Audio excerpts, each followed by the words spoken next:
Afternoon, as we are every Wednesday, and then again Saturday night for another discussion.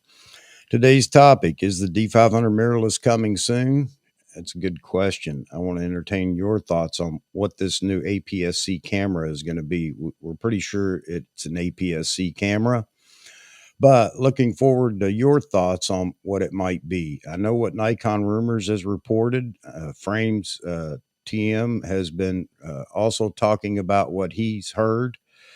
And then we have me, who just look at all the indicators out there, and I have my thoughts, but really interested in your thoughts today. Before we get started, let's say hello to everybody. J Rod Photo Art, David May, Gustavo.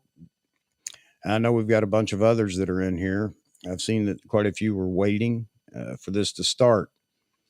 Grays of Westminster did their weekly Nikon update, number 71, I believe. That came out early this morning. I just watched it to see what they had to say, and they're calling it a Z90. So there you have it. There's no definition right now on, or nothing defining on what the number or title of this camera is going to be. But I have my thoughts, and I'm sure you do too. All right. J Rod James. All right. J Rod James, formerly known as just James, trying out a new YouTube name. Great. Who else we have in here? Albert's in here. Hello. Ray Powell, Darren Francis. All right. And David, is it Brandsma? I think so. We've been chatting back and forth. Mr. Brandsma in Alabama. All right. Great. All right. Well, let's get with it. We may have some guest host in here before long. I saw that Mr. Neville is having a problem with his audio, and he's asking if anybody else was having any trouble. Let's see. I'm not, unless you guys can't hear me. Thanks, Martin. I am recovering, still not 100%. Now I got a sinus infection that kicked in the day before yesterday, I think, because it knocked me for a loop yesterday, but feeling much better than I was then. Gregory France from Cape Town. Wow. Glad you could join. Welcome. Welcome to the community. Sounds good. All right. Thank you, Roy. All right. Good from Canada, Mr. Francis. 5x5. There you go. Good radio man there. How you doing, Long Rider? Terry Ailing from Bulgaria. Welcome, Terry. Welcome from Bulgaria. We have a true international audience in here today. Glad to see that. Maybe this time is a good time for some of the extremes around the world. It's really hard to find a time where it's convenient for everybody. So glad you're all in here. I don't know if anybody got a chance to see Grays of Westminster this morning to see what they had to say about they're calling the Z90. They had, well, I'll say, I was going to say information, but I mean, they have what they think is taking place. Khan, not being an APS-C body guy, he'd rather see a full frame body be announced. And I think so would most of us, although there seems to be still quite a few people that are looking for and willing to buy an APS-C body. So hello, Hassan. Good to see you. Good morning. So, I title this thing, and it's not clickbait, is the D500 mirrorless body coming soon? So let me just say, I'm not expecting them to just reach in, grab the guts out of a D500 and slap it in a mirrorless body. That's not what I'm indicating. I'm indicating that, is there a pro body APS-C coming from Nikon?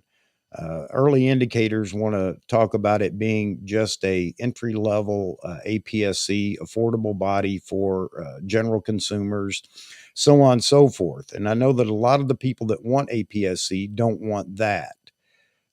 It's going to be interesting to see what Nikon actually announces. frames. TM gave us a price range of somewhere between 1,000, if I remember correctly, and $2,300. At the top end there at $2,300, I think that would indicate a more pro body.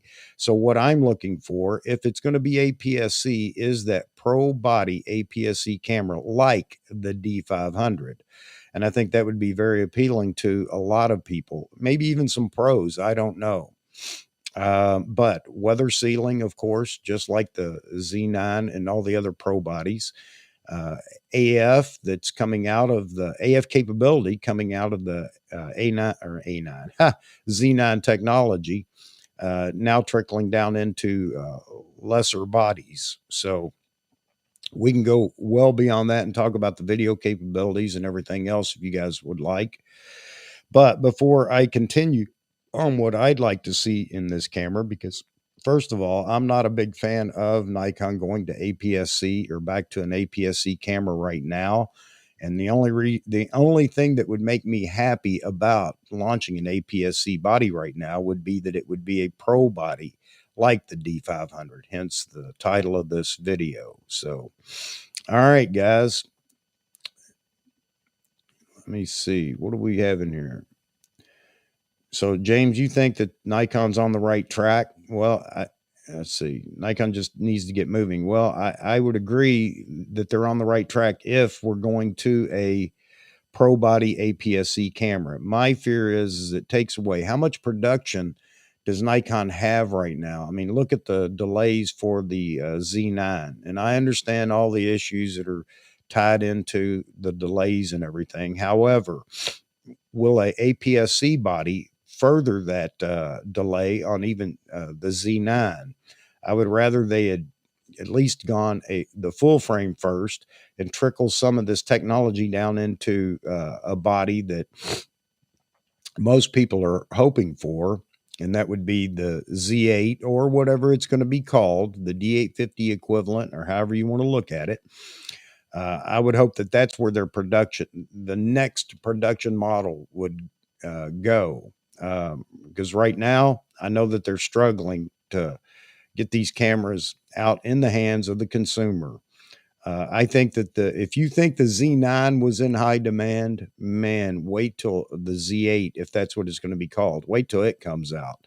You're talking about high demand because that's the body everybody's waiting for. And it's the body that a lot of Z9 shooters are waiting for as a second body rather than two Z9s. So it's going to be interesting. It's going to get real interesting here soon when they announce this camera. Yeah. So David's saying once you move to full frame, then APS-C has little interest to most. I agree with that. However, there's a lot of argument out there that you need the APS-C to introduce everybody to the brand. And well, we're going to find out if that's true or not. Because now, if anybody, does anybody believe that this is just going to be some entry level flippy screen vlogging APS-C camera? If so, I want to know why you think that that would be the case, because that goes against what Nikon has said here recently or over the last few months, talking about where their priorities lie in camera bodies. And they expressed intent to stay away from entry-level box store cameras.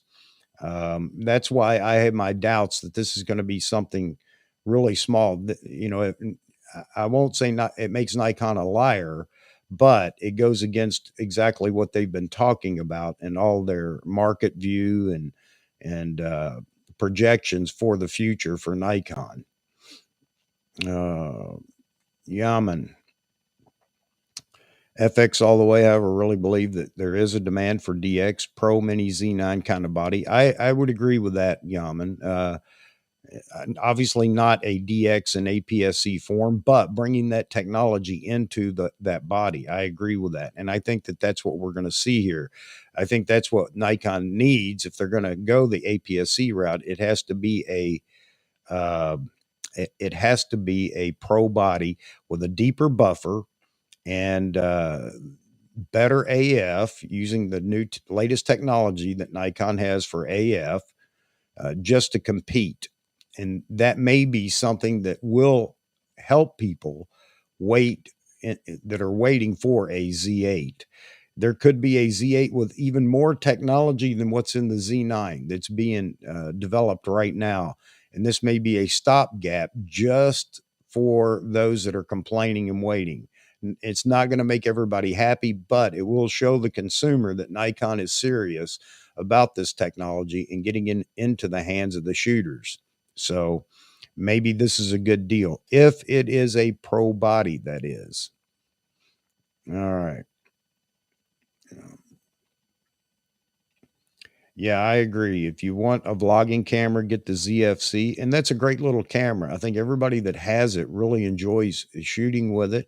It's got some great capabilities. Yes, it doesn't have the latest and greatest technology in it, but still a very capable little camera for vlogging or other things, or just street photography or something to carry around with you.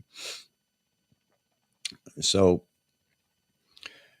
J-Rod, Mr. James, I think they'll release a Z30 and Z90. Now that is a possibility.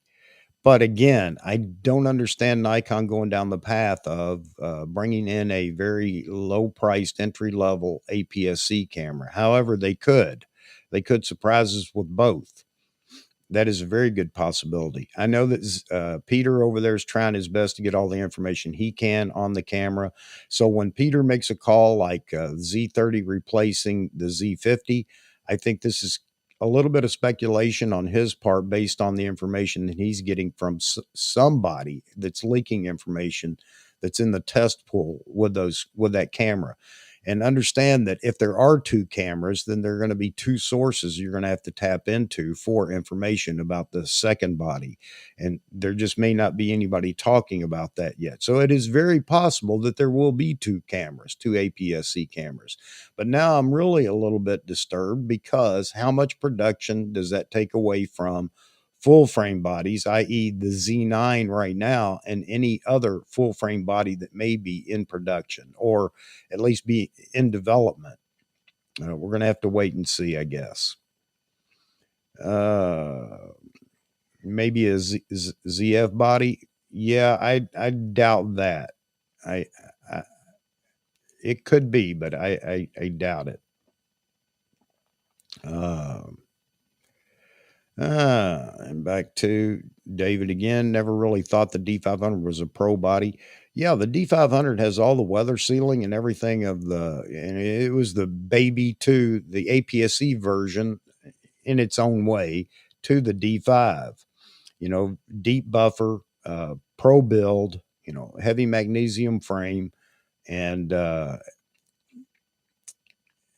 lot of people bought that camera, myself included. I bought it as well. Israel. I like full frame and APS-C because DX is small and is great to use for family events. Okay. And that'll be another. Now, if it's a pro body, how small and how light will it be? And how cheap will it be? Is it going to fit the mold of what everybody thinks DX is or APS-C bodies are? I don't know. But I think it really needs to be a pro build camera. Trying to keep up with you guys here. I guess many here are excited for the next full frame, absolutely, and see what tech will trickle down from the Z9, be it Z7 III, Z6 III, Z8, or otherwise. Yeah, that's what we're all jonesing for right now. Is that the accompanying camera to the Z9, especially. I guess a lot of pros obviously like to carry two cameras, maybe not all, but most like to carry two cameras, having two focal lengths. And yes, everybody would like, I think, something that goes along with the Z9, has those features in it. And again, it won't be the Z9, obviously. Just physical limitations will prevent that from being the case.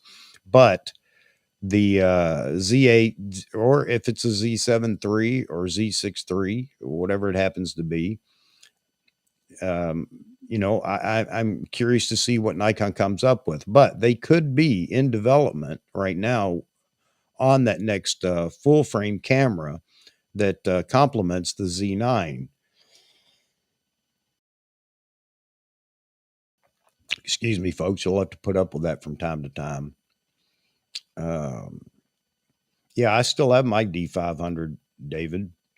That's what I used in the thumbnail. How many people still have their D500s if they bought one? Uh, and this is a good point you bring up here, James. Nikon hadn't been forced to deliver APS-C bodies because Canon, Sony, Fuji are doing it. Not sure Nikon would survive without it. I think Nikon can. You know, Nikon early on this year talked about the path that they're going to take, and they basically explained to us, the consumer, that they were going to go for more pro bodies, more high end cameras, which would surprise me again if we get a Z30 that's no viewfinder, no whatever, just a plain Jane. And I don't know how well that's going to go over. I mean, is it going to get beat up by the influencers and everybody else if they come out with this little dainty APS-C camera? It has decent video and decent AF in it, lower sensor technology, a flippy screen, but no viewfinder. Is it going to get beat up by the influencers? I don't know. It does kind of worry me though, because that's the last thing we need is influencers having more to talk about negatively when it comes to Nikon. Uh, yeah, talking about the having it ready to ship. Okay, so let's talk about that for a minute, guys. This is something else that I've been thinking about. So everybody's talking about Nikon and all the excuses that are being used about, chip shortage, logistics issues, blah, blah, blah. I don't think logistics issues as far as moving cameras is an issue. However, for some parts and pieces, it could be. I don't know. However, the chip issue, talking, Gray's this morning talking about that as well, thinking that that's going to become more normalized in 2023. However, we're still stuck in the uh, delivery of materials for chips. And that's going to continue through 2022. Well, we're halfway through 2022, so we can expect that we're going to see some relief on that soon. But let's not just give Nikon an excuse here with parts deliveries and things like that. Nikon has a production issue, okay? So now let's go back to the D800, the D850, the 500 PF. Nikon historically has done this where they couldn't meet the demand, and we get the same exact story every time. We didn't anticipate the demand of this product, therefore blah, blah, blah, blah, blah. This isn't just a COVID thing or a chip shortage thing with Nikon. I think this gives them a great excuse to use those things in talking about delivery. So Nikon needs to develop more production, and we can go through all the financials and talk about all that. But anybody knows that's in business, you got to spend money to make money. And maybe it's time for Nikon to decide to get a little bit larger than they are. Are they afraid that the camera market will tank and then they're stuck with this larger production facilities and things like that? I don't know. But maybe it's time to develop more production.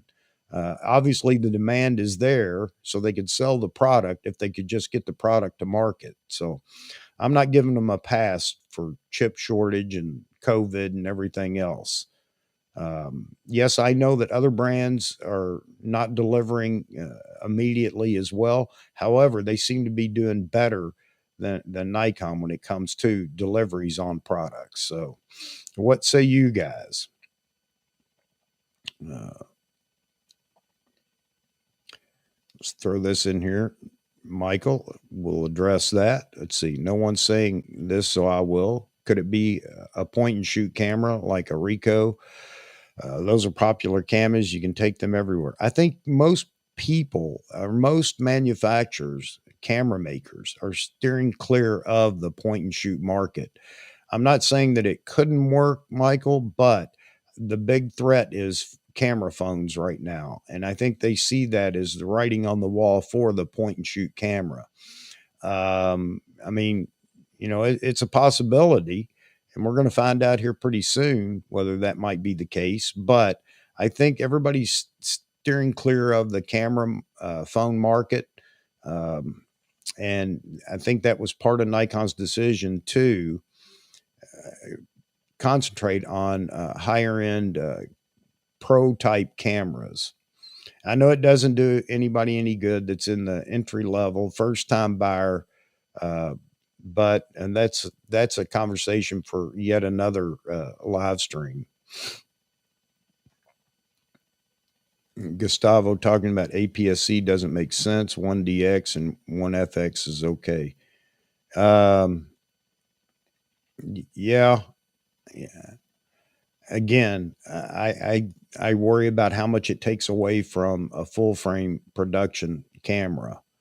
So I don't know. We're going to have to wait and see. Maybe Nikon's got a secret. And this goes back to the communication thing with Nikon.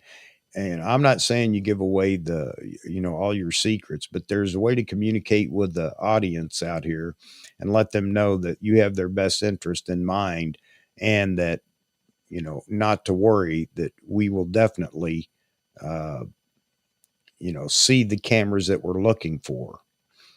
Um,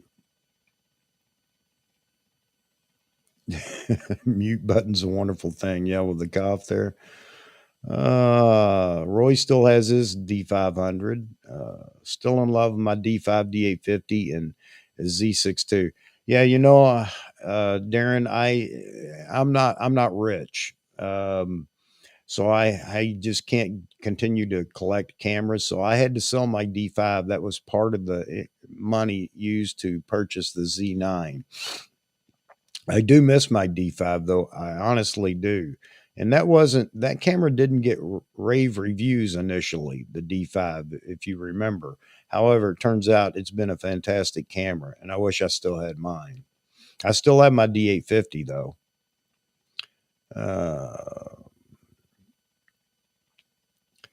D500 is excellent. My wife uses it. Martin, talking about the D500 here. My wife uses it, loves it. Paired with the 300 PF, it is very capable and lightweight. Yeah, that's a great package right there. Absolutely, man. 450 millimeter equivalent, a small package, man. Um,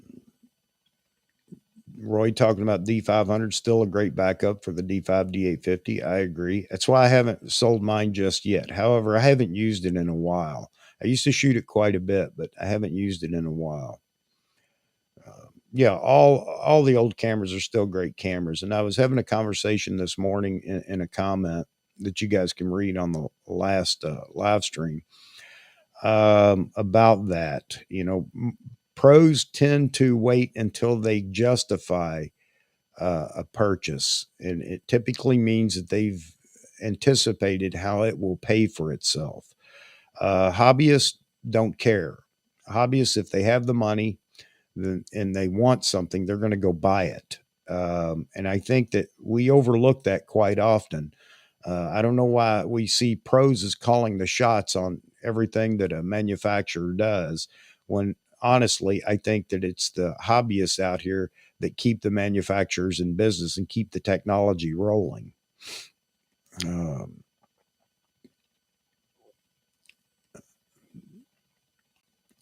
and Jaspreet, good to see you again, buddy. Z500 or whatever it's going to be called needs to have stacked sensor, high specs to compete against the APS-C bodies. Otherwise, they should just focus on full frame bodies.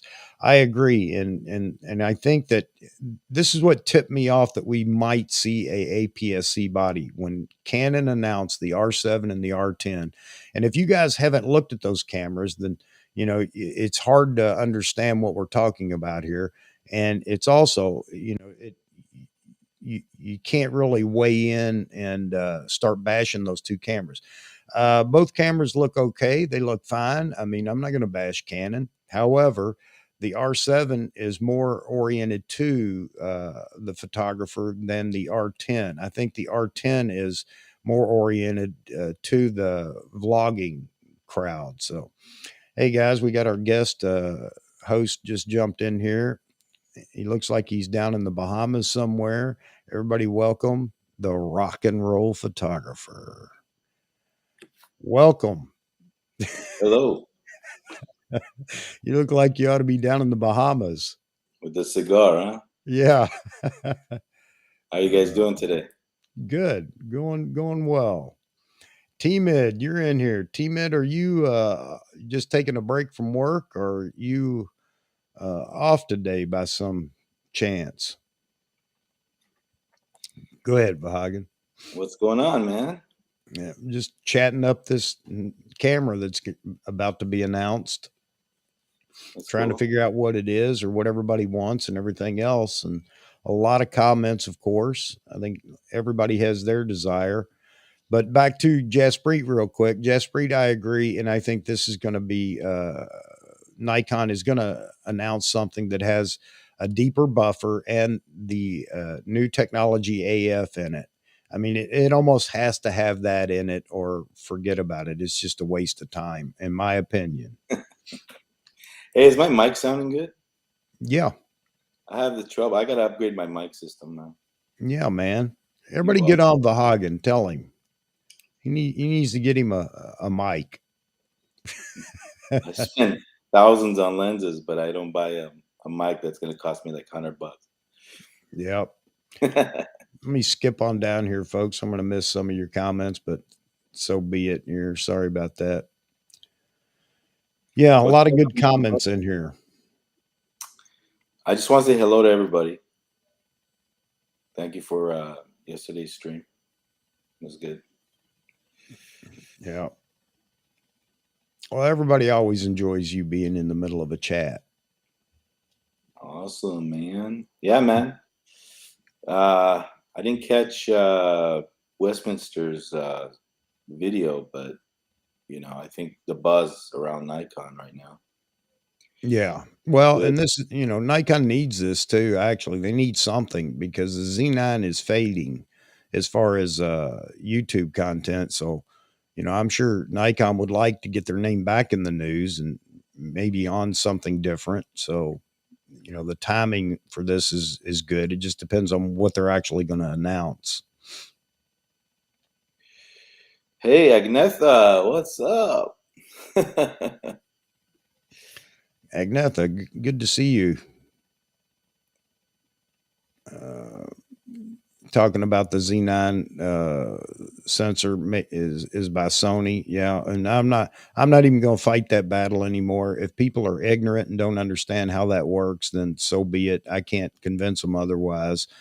Sony is a sensor or a microchip uh, producer, and for a lot of products. And Nikon just doesn't walk in and say, "Hey, give me the sensor you have in the A1 to put in my next new body." The sensor is designed, the chips are designed by Nikon and then produced by Sony. So Hey, enough of Chuck. that. Chuck, can I Yep. just say hello to Nick, T-Mid? Hey, James changed his name, right? Yep. Yep. Mike, everybody, if I don't mention your name, hello. Nice to see you guys on Chuck Talks. Oh, Anthony Tog Live. yeah, Anthony, you're absolutely right. I think that that's the case for the point and shoots. However, who knows what Nikon's going to do? Of course, they've got us all in a quandary right now because we weren't expecting an APS-C camera, but it appears that's what we're going to get. And the big surprise could be that there is a full frame camera in the mix as well, rather than just an APS-C or two APS-C cameras. But now we wait and everybody speculates. And some are going to complain and say that it's not good to speculate. Well, we're photographers. This is what we like to do. We're hobbyists and pros alike, amateurs, and we all get together here. We learn, we speculate, and from time to time, we pontificate. So there you have it. But Hey, I Chuck, how agree you with you, feeling? Tog Life. How you feeling, Chuck? I feel a little bit better every day, but I know what's going on now. In the middle of COVID, I wound up with a sinus infection, and I guess that's I suffer from those anyway. I've done real well for the last couple of years, but maybe this is something that helped bring it back. So now I'm just getting through the sinus infection part of it. How are you guys feeling about that 404? Was it 4.5? Yep. Yeah, you know, there isn't a lot of talk about it. I know a lot of people would like to have it, but there isn't enough information right now. And it's like the other PF lenses, or just like the 800. Everybody was basically talking about how it wouldn't be any good, blah, blah, blah. It's going to be a cheap whatever, yada, yada, yada. And I think everybody's looking at the 400 the same way, this new 400. It's the size of the 1 to 400 or the 70 to 200. It's the same size as those two lenses. May have a little bit larger front element in it. Maybe it's 82 millimeter, but and I think it'll be a great lens. It's an S lens, supposedly, so it should have a lot of the technology that everything else Nikon's been producing has. So, but man, I mean, how many 400 millimeter lenses are we going to get? I shouldn't complain. I guess that's a good thing, but it's definitely going to make it difficult for people to decide on what they're going to purchase. Well, definitely it's going to be a less expensive lens than the 2.8. Yeah. Well, you know, the 2.8s are always going to be those are the flagships. But you know, it goes back to, and I'm going to quote Photo Me Ike quite a bit from this point forward. Is it good enough? And a lot of times we can buy a lens that's uh, maybe not at the top of the category, but you know, still shows signs of good optics and everything else. And then we just settle for it as it's good enough. And from time to time, it takes a picture that's, you know, as good as the 2.8s or the f4 super telephotos. But you know, it's not meant to be that good. If it were, it wouldn't be cheap. So that's where we go to. It's good enough. Yeah, well, if anything, it's going to be over 25, I think. Hey, Long Rider, thanks for the email, man. I was checking out Peanut Chew's stuff. Definitely a cool dude. I'd love to hang out with and shoot. Yeah, he's a funny guy, Peanut Chew. Uh, so T Mid, what are you hoping for if it's APSC? Anything interest you at all? Says, can I get a box of Cohibas for a good price? My friend, you can get it. Cropped camera will fail if it doesn't contain 80% of the Z9's tech. This year, cropped cameras are plentiful. Fuji has released the 40 meg monster, hasn't released the 40 meg monster yet. Yeah, true enough. Yeah, it has to bring something to the table. Otherwise, it's just going to be a mediocre camera out there that's going to sell exactly that way.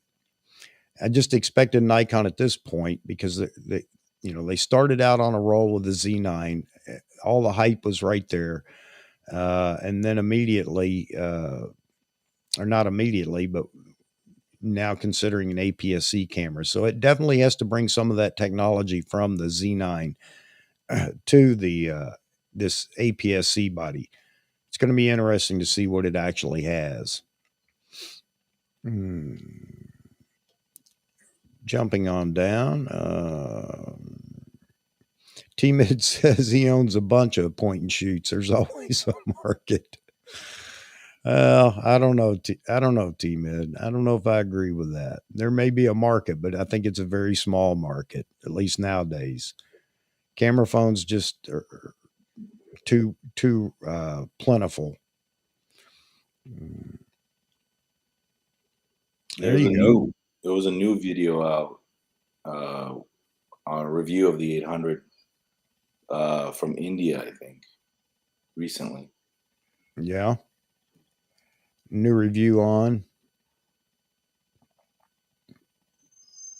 What was the review on? The 800 6.3. Oh, okay. Because James said there's a lot of good reviews. But hey, man, I don't know how I feel about the crop sensor again. I'm not a big APS-C guy. Uh, you know, definitely not what I'm looking for. But that's just me. Hey, Anthony always has a good response. Team Ed own, sure, but you're not going out today to buy a point and shoot. Yeah, I don't know how many people would either. I really don't. I think that'd be an absolute terrible move by Nikon. You know, the only thing I could hope for is I'm absolutely wrong, because Nikon doesn't need any other terrible strategies right now. Hey, Gustavo, I don't think that lens will have a built-in TC. I doubt it. No, no, I can't see that at all. So, And this is absolutely true, Gustavo. It doesn't match the strategy presented to the investors a few weeks ago. I agree, which is why I'm not getting too upset yet. When they announce, then we'll either be happy or, you know, or upset because they've gone against their strategy. So that's why I believe that this is going to be a pro body APS-C, or maybe a pro body APS-C and an update to something at the bottom of the list for vloggers. And I don't know why they would introduce yet another camera, just to introduce the, you know, better technology, and not just upgrade something like the Z50. But we'll have to wait and see. And why would we go with a Z30 instead of a Z50? Who knows? yeah, black and white. I'm using monochrome on the Z6.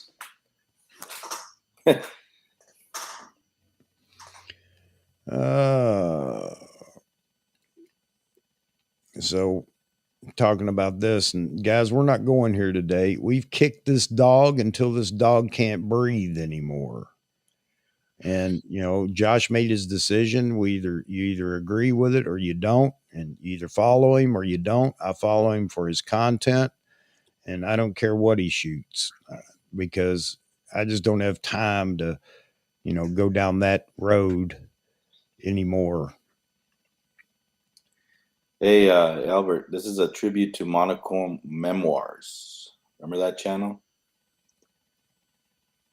Monochrome Memoirs. Good channel, man. That's an interesting statement by Long Rider here. Pros steer the market, hobbyists power it. You know, I would agree that Nikon definitely listens to the pro shooters out there.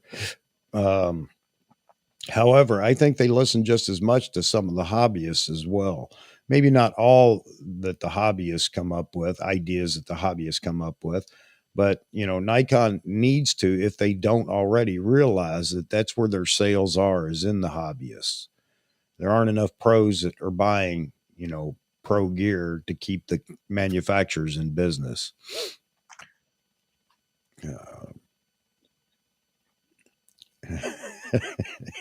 Anthony and T Mid going on about the point and shoots. Hey, So Jeffrey. Yaman, there you go. He's a hobbyist and a gearhead. Nikon made more money for me than a pro photographer over the past decade. You know, and I can say the same, I think, Yaman. Not for every pro, obviously, but there are many pros out there that, you know, is it a badge of honor to say I've bought more pro gear than they have? I don't know. I didn't buy it just to show them up. I bought it because I wanted it. But you're right. What's up with Jeffrey's computer, man? You got the top of the line equipment there. I don't know. Having an issue with his audio. Go to your settings. Uh, I was scouring YouTube yesterday just for fun. I mean, I don't mind to change the topic real quick, but I was on YouTube, Chuck, yeah.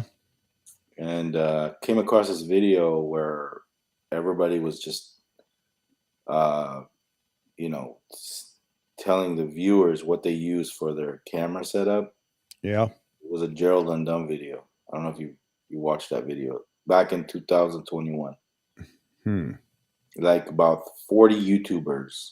He had these clips done, and everybody was like, "Okay, Sony, Sony, Sony, Sony, Sony, Sony, Sony, Sony." And there was one at the end there, Nikon. I was ready to comment, say, "Hey man, what's up with the no Nikon love here? What's going on here?"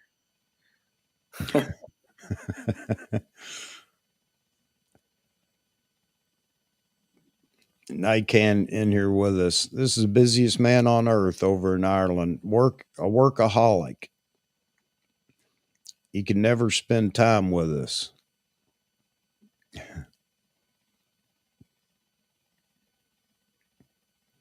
He's talking to you here, Vaughan.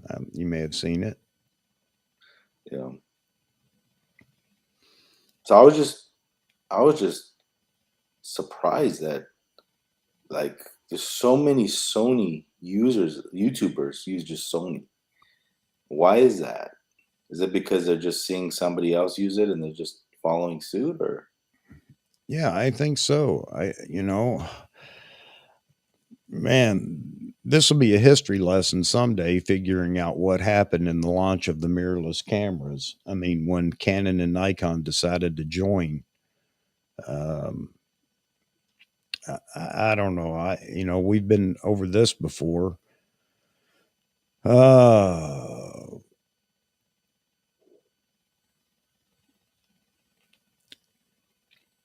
Anthony, if you're not busy, send me an email real quick. I'm gonna drag Anthony in here, make him speak.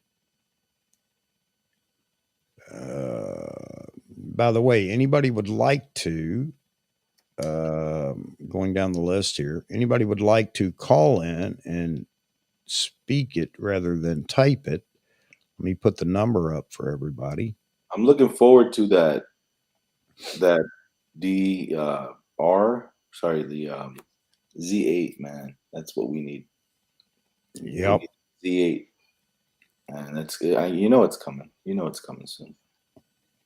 Yeah. The question is when? And now we'll get, we always get a lot of people,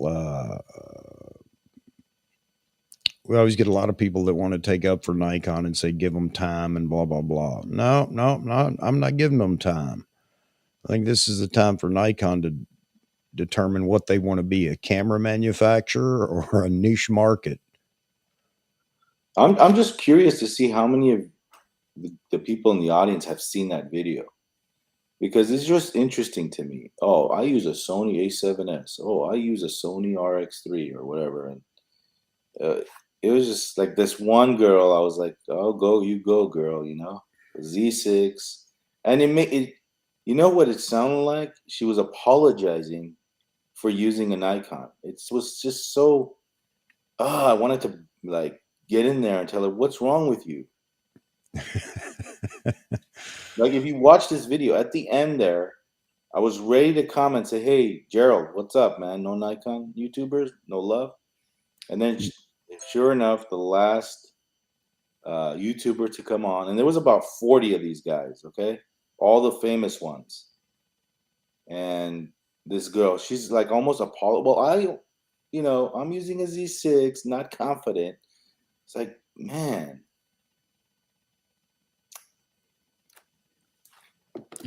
There you go. Roy Bigsby, local Nikon dealer, just offered you a 800 PF to play with, Roy, or to purchase.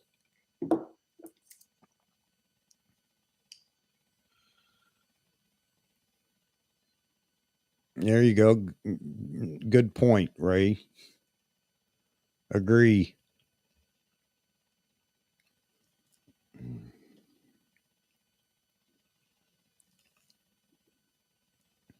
Yeah, for everybody that's waiting for the Z9, how many people are upset that we're going to see a APS-C camera announced here soon? I'm sure everybody that's waiting on their Z9 is thinking, well, why don't you put that production effort behind the Z9 and get more of those out? Yeah, not really upset. It's just not what I'm interested in.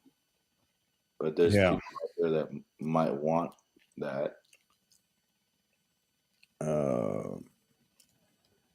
Yeah, announcing it is one thing, getting is another. We know that. And that's, here we go with this is typical, but typical Nikon. This isn't just based on mirrorless deliveries. This is historic for Nikon to be slow on the delivery. Anybody that's been with Nikon for a while, and I know most of you have, but you go back to again D800 and D4 and how difficult they were to get your hands on. Then the D850 was almost impossible to get your hands on one. And again, I bring up the 500 PF that everybody wanted, and it took a year before you even saw those begin to trickle out.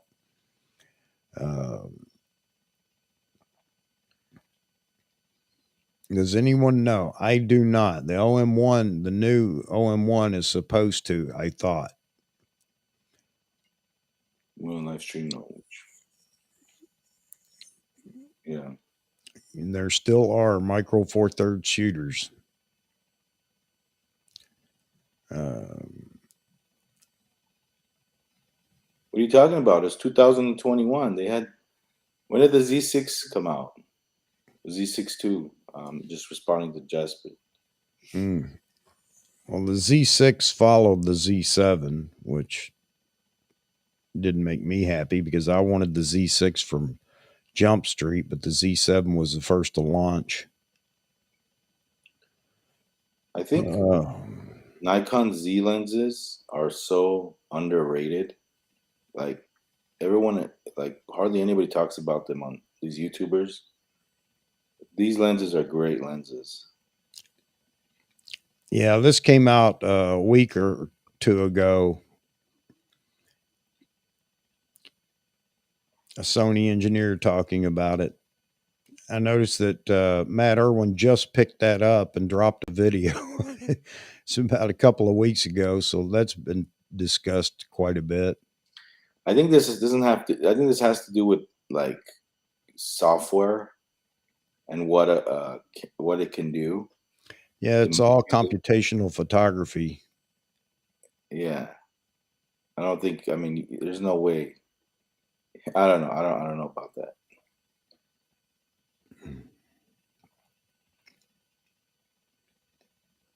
And they always keep saying that. They say that, oh, the next iPhone is going to be a great camera, the great video camera. But you use it and it's like night and day when you use a real camera.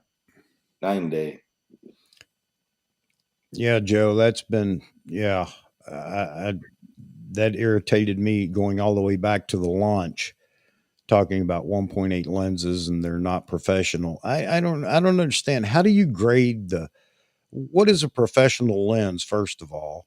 Is it just based on the amount of money it costs because it has a 2.8 aperture or f4 aperture at super telephoto length?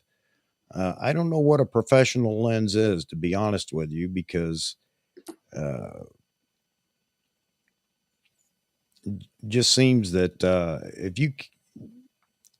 what you capture should determine whether the lens is professional or not, or how you use it. Again, I think that's his shtick, and back to influencers. This is his job. He needs clicks. He needs revenue. So making statements like that obviously draws people to go watch and listen to what he has to say, even if they're going to just argue with him, which I don't do. I don't care. I'm tired of his stuff, but he can do what he wants. All right, hang on a minute.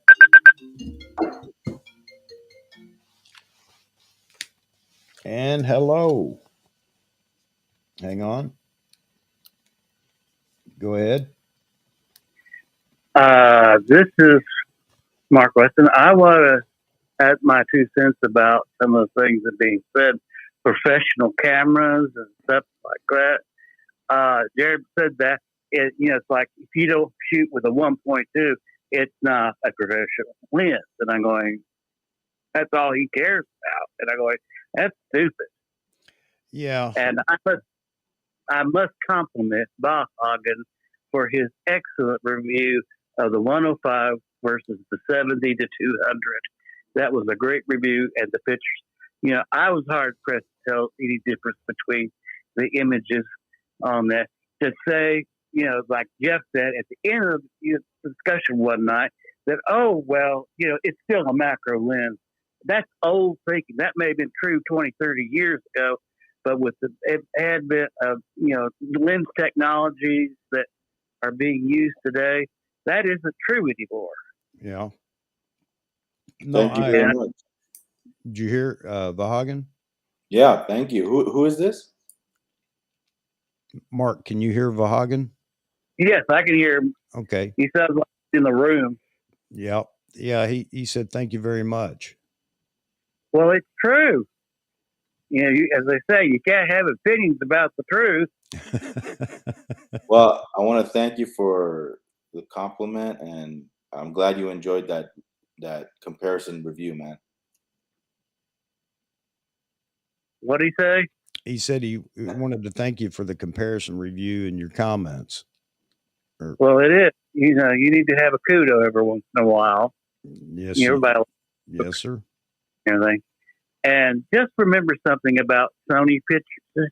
They bought from Konica the Minolta camera division, and it was Minolta that developed autofocus. So they've been in the game for a long time, long before everybody else was.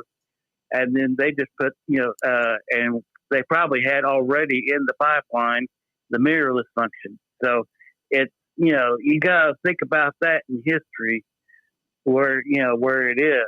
Yeah. So what Nikon is doing has been remarkably fast. Oh yeah, no. Look, I understand Nikon entered the game later, and so did Canon, and I don't have any issues with that. I have issues with the fact that the marketing of and the strategy and how they release and the communication with us. Those are my issues with Nikon.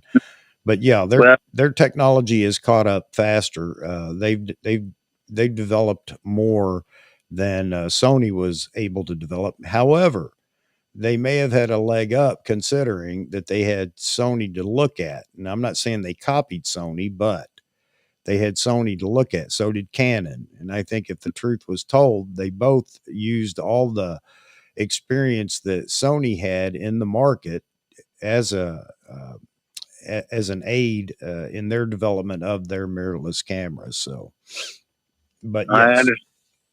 I'm fond of saying this. You can have all the professional people manage your company, and they'll professionally manage you out of business. Yes. Yes. I agree with you. Which is why it's relevant right now, considering this APSC camera announcement, or at least we believe that's what it's going to be, because there are, I guess, sources out there that have leaked a little bit of information and indicate that it is an APS-C body, but we don't know if it's one or two or what else. We're just going to have to wait and see. And that's what we're talking about today is what is this APS-C body going to be from Nikon? Is it just going to be a point and shoot? Is it going to be a vlogger's camera, a lower end vlogger's camera, or is it going to be a pro body APS-C camera along the lines of the D500, not the D500, but along the lines of the D500, because that's what Nikon said that they were going to concentrate on in all their market. They were going to concentrate on the technology side of the market, and that would be suitable for those people that like shooting APS-C. Yeah. And there are still a lot of people that like APS-C, and I understand that. And a lot of people, it is. Now, here's where I'll say that it is an entry-level camera for wildlife and birders, meaning you're going to get that crop factor, or the length equivalent of a longer lens when you use an APS-C. And I know we can go down the list of, well, you can do that by cropping in camera, crop mode in camera, or just by cropping your photos on full frame. But maybe this is a cheaper alternative to that. So, Yeah. I don't know. And maybe that's what entices people, but either way, it will sell. But in my opinion, it's got to be a pro body APS-C camera. Otherwise, I think that Nikon's just wasting time again. Well, does it? The 7 and the 6 already just throw a switch and you crop to that format size anyway. Right. So what? Well, what's but this camera may bring the AF technology that everybody wants. So it would be more appealing than just buying a Z6 or a Z6 II or a Z7 Z7 II. You see how that is? Yeah. So you get I wish. new technology instead of just buying a full frame camera and shooting in crop mode. Go ahead. Well, I think it's. I like 35. I like the spread, but also some of my best images were shot in a square format. Yep. And so I think Vahagan he wanted to comment here. Oh, I just want to say hello to Courtney. Hi, Courtney. My baby girl jumped in the chat. She's at work. Get to work. But I'm sitting here waiting for delivery of a brand new Apple Studio Ultra today, and I can't take it out of the box because I've got a broke arm. Oh, that's not good. Frustration. That's not good. Well, No. Well, good luck on setting that up. Again, I've got so many priorities that I need to look at. Not just lenses or camera bodies, but now also storage and computing. And Well, there's some things you can do that can, external, the what they call ME chips that you can literally buy a case, insert the chip, and screw it on, plug it in, and away you go. You got 1 terabyte, 2 terabyte, 4 terabytes of storage. It's and it's a nice small form factor. It doesn't mushroom into a giant tower. Yeah. Well, hey, And Mark, I'm getting behind on all the comments here, but I appreciate you calling in and thanks for the quick little bit of history there with Minolta and Sony, their relationship or buying out Minolta or whatever. And you're right. But I appreciate your call, man. Okay, well, enjoy. All right, sir. You have a wonderful day. I hope you get your computer set up. Maybe you can get you some help. Get it here and everything first. I just, at that price, I'm stuck here at the house. Yeah. All right. Yeah, I know what you mean. We all like waiting for deliveries, though, don't we? Don't we? Yeah, and this is what you have to sign for it. Yep. Because they don't want to let go. At that price, yes, I understand. Yep. Just don't leave it on the doorstep. All right, well, you have a great day. And as I find the saying, have fun storming the castle. All right. Thanks a lot, Mark. Good to hear from you, buddy. Okay, bye-bye. All right, bye-bye. Thanks. All right. Yeah, just going back to his comment about the review. Yep. Somebody wants to buy a lens and have one lens for macro and, do some cool portraits. That's a great lens to buy, the 105 MC.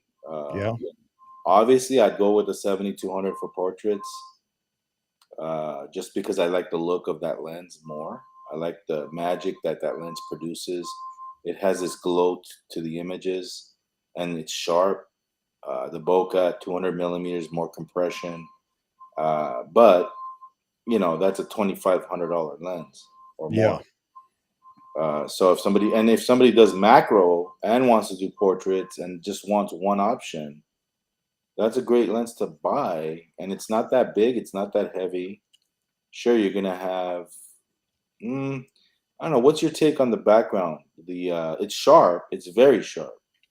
But what's your take on that bokeh on that lens, Chuck? I think it looked fantastic. Um, Again, and here we go. We'll always want to compare it with the best of the best, and I don't think that we ever give these things a fair comparison. But it wasn't busy. I thought it looked good myself. That's me. But somebody's going to want to compare it to like an F2, 200 F2 or No, something. no, it's not the background blur is not the only thing I look at when I look at portraits. I look at the look, the it had a different look to it. The portraits look different Yeah. wearing them because the subject looked different. Is Uh, this where we get into that micro contrast stuff that I don't understand? When I see a lens that just produces a, a photo I just love. It's got that 3D feel to it, and evidently that's micro contrast that Z Wade likes to talk about all the time. Does it have that characteristic in your eyes? well, um, no, it has this glow. I mean, and also the subject. Like for example, if you're doing portraits, right? The head of the subject, the shape, it looks a little different. Yeah. It's hard to explain. You know what I'm saying? Yeah. Like when you take a portrait at a 50 millimeter focal length, and you take a portrait with an 85, No, or the compression adds to it. Yeah. it looks different. And Hmm. at 105 millimeter, both lenses, the 7200 has a more pleasing kind of portrait look Hmm. at 105. Obviously, at 200, it's going to totally be different. Yeah. But hey, but anyway, you can get away with it, and it's a great portrait lens. But however, let me ask you a question now, and guys at the in the chat, take away the 7200, take away the 105. What would you use for portraits right now if you were to choose any of the other Z lenses out? What would they use, or what would I use? What would you Meaning use right what I have or what I would like to have for of No, no, no. If you were out of all the Z lenses right now, if you were to do portraits, hmm. but the 7200 and the 105 is not an option, what would you use? Well, I've been waiting for the 85, the new 85. That was one of the things that I was waiting for, but I don't know that that would be absolutely the case. And Yaman and Joe Stroud are saying 85 1.8. A lot of people seem to like the 85 millimeter, for portraits, I guess. Timothy Brown, 85 1.8. So that's exactly my point. We need another option Yeah. because the 85 1.8 is great lens, but it's a 1.8. We need maybe a 1.2 or a 105. What do you think of the 51.2 as far as focal length, as far as portraits goes, Chuck? Yeah, well, I'm not a fan of it, 50 for portraits, although it does well. Don't get me wrong, and somebody's going to shoot me here real quick. It does well, but I think the medium telephoto lengths are best for portraits, just because of the compression and um, I don't know. So the 85 1.8, again, great lens. I have that lens and I use that lens. And it's light and it's not that expensive. Yeah, a lot of people talking about everybody would like to see a 135 f2 update or something like that, or even the 105. Take the f mount and let's see it the the z mount. Even a 135. Yeah, that's what Yaman was saying, is he's down for a 135 f2 update with defocus feature too. See, I don't know anything about defocus. I've never used a defocus lens, so I can't comment on that yay, nay, or anything else. Yeah. Well, Roy talking about 50 millimeter for full body. And yeah, and here we go. It's a good point, Roy. Everything we do in photography, there's more than one option or one scenario. And yeah, you got to consider so many different scenarios. And full body, he's saying 50 millimeter. I guess just because you're not standing a mile away from the client or the subject or whatever. that's a good comparison video to make, and I'm gonna make that. Good idea. Yeah, there you go, Roy. You spurred more creativity. All right, 51.2, I have that. 85.18. Compare the look at 1.2 versus the look at 1.8. Same subject, full body. Good comparison. This is a good video, and I think a lot of people would want to see that, right? Yeah, I think so. I think anybody likes to see a video when you're comparing lenses or whatever. Yeah. I mean, again, reviews and comparisons are not 100%. Only because you're move. I try not to move when I'm doing comparison, but the cropping is a little off. It's not 100% scientific. And some people were getting on my case for, well, you should use a tripod and you should do this. I mean, look, I'm trying to my best here. You know what I mean? There you go. James has another suggestion for you for a video comparison. Has any? Which one? Okay. Yeah, APSC. Yeah. APSC and then use crop mode on full frame and look at the difference. Damn, I should have never sold my Z50. That's kind of difficult to do though, because you're shooting two different sensors and, it, I don't know. How about crop mode on the Z9 and full frame? For example, okay, crop mode on the 51.2, right? Yeah. And full frame on the 85.18. Yeah. Would that work for a good review? Well, we'll have to ask James here what he thinks. Yeah, I honestly, I don't know what I think about these long lenses for portraits. I mean, I I don't have know. seen some fantastic photos done with the 400-2.8 portraits. And yeah, it sounds hokey, it sounds crazy and everything else, but there was a guy that was doing that for a while. And this has been, 6, 8, 10 years ago. I watched his video talking about using the 400-2.8 for portraits. And I have to admit, the portraits were stunning. However, it seems that Daniel Venter does the same thing with his 200, which obviously isn't as long, but that much compression and having the right. This doesn't mean you can go to a concert or to a wedding and shoot somebody in a crowd. They pick their backgrounds, well, and just the compression and the background blur, the bokeh and everything else, and the lighting. I mean, there's more to it than just using that lens. However, the lens seemed to add to the beauty of the portraits. I wish I could remember his name because everybody was giving him a hard time. Why would you do that? That's stupid. I mean, God, what is wrong with people? Why is it stupid? I It's not really stupid. It's just the way it makes the subject look I at guess photo. because his creativity was showing them up. Maybe they had to call it stupid so they looked better. I don't know. But yeah, a lot of people were giving him a hard time about it. How do you talk to him and cracking jokes and whatever? So anyway, I wouldn't recommend somebody getting into portraits and going out and buying a 400 millimeter lens just to do portraits. However, it can be done, and he proved it. No, it can be done, but it changed the way the subject looks Yeah. because Mm. the more you change the focal length, the actual look of the person's face changes. Yep.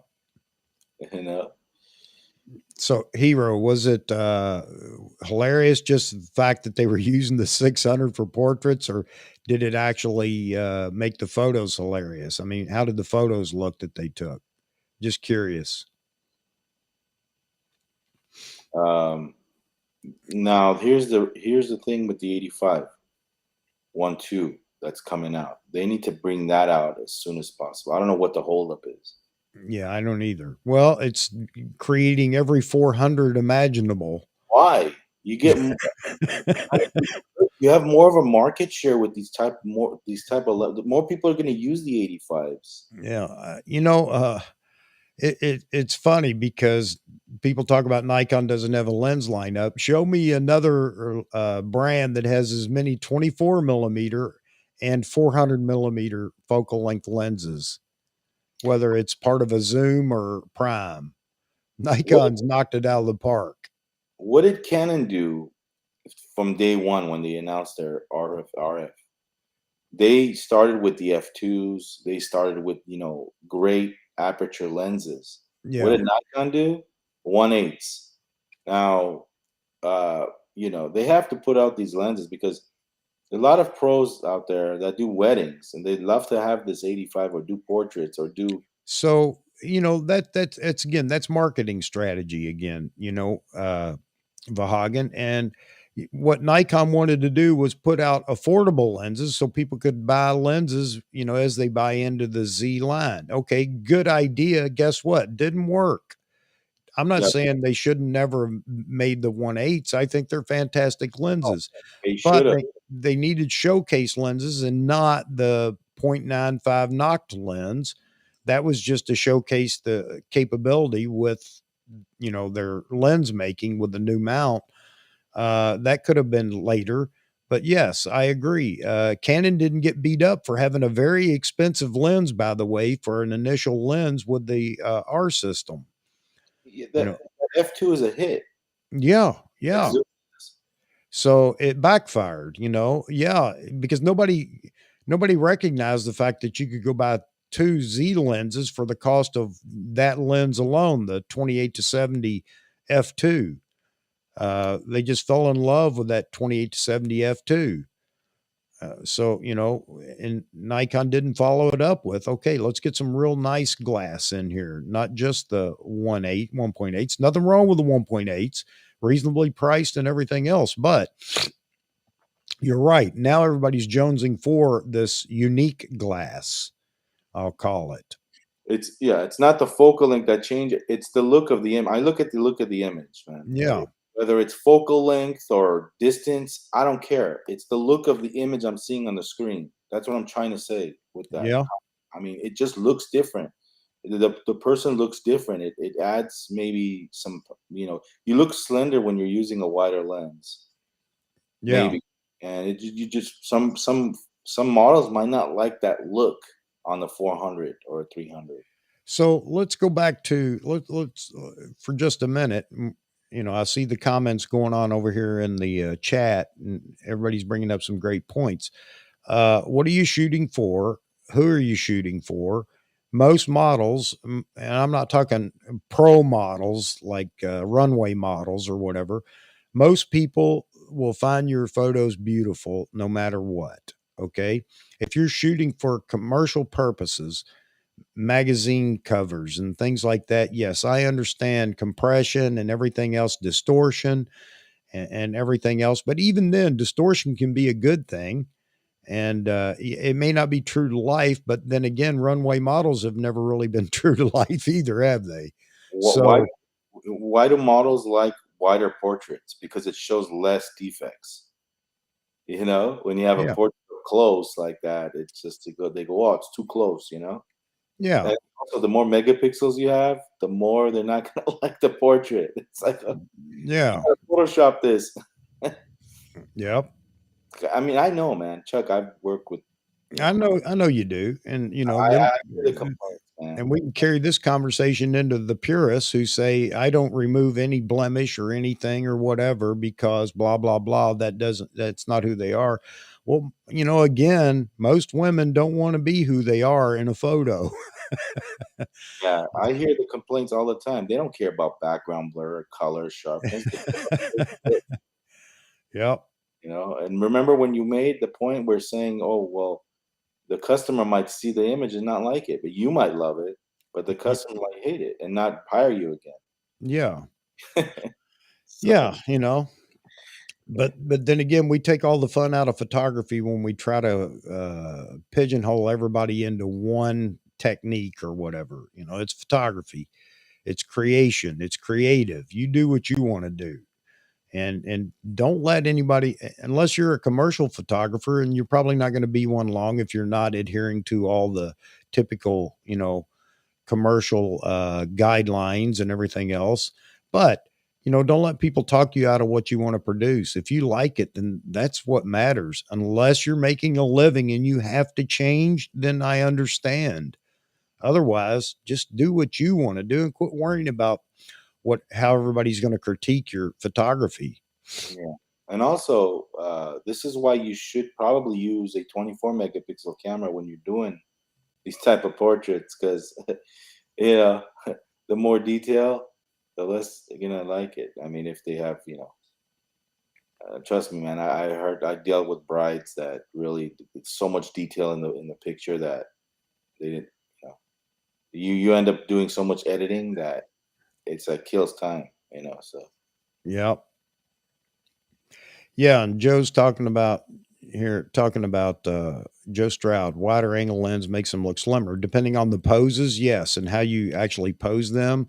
No, you're absolutely right. I mean, you can give, if she has short legs, you can give her longer legs just in the pose with a wider lens. You're absolutely right. That's the creativity that you as a photographer need to have in your kit. You know, yeah, you may have to have a few lenses to make your creativity come alive, but you're absolutely right, Joe. And there's an art to it.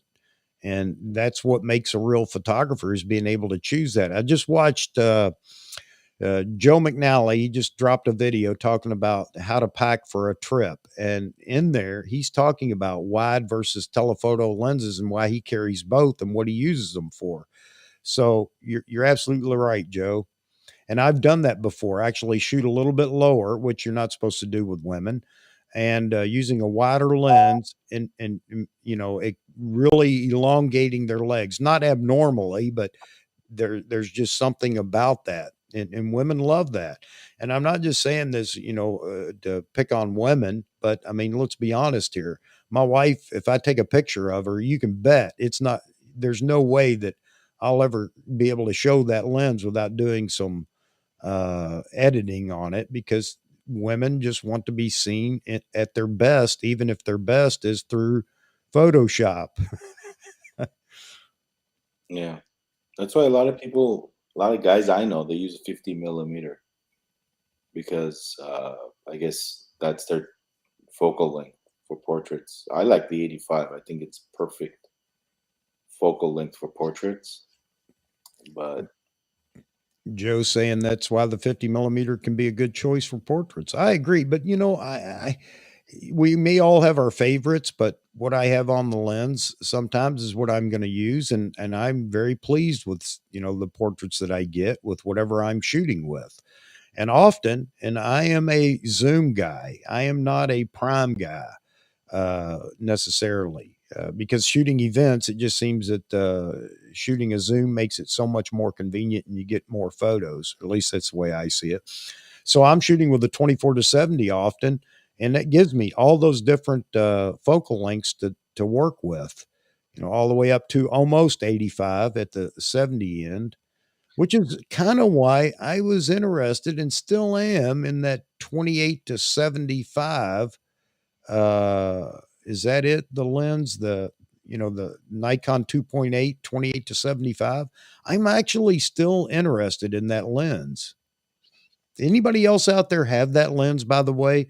Photo Me Ike did a good review of it. And just like he said, yeah, you can probably pick it apart and pixel peep it to death. But then again, I'm not shooting landscape with it, so I don't care if the corners are a little bit blurry. You know, I'll leave enough room in the photo if I'm shooting a group. But I just wonder if anybody else is shooting with that lens, what you think of it.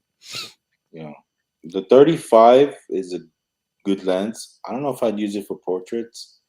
Not enough compression in my eyes, but depending on the distance to the subject. But it has a really good look to it, though, the 35 as well. But here's the thing: Nikon should have released that 85 1.2 when they released the 51 too. No, I agree with you 100%. Those two should have been one and then the other, or both together, because there are so many people that rely on the 85 for portraiture.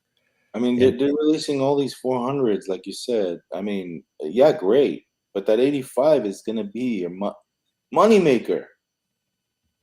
That lens is a money maker, just like the 7200 is money maker. well, I have to disagree with you, Hero. I would probably just buy an adapter for a Nikon. But yes, I agree. I think that lens, since it was first announced and delivered, I've seen a lot of great photos with that lens. Not saying you can't get it with other lenses, but that is a nice lens, no doubt about it. And they also need a good fisheye for the Z system.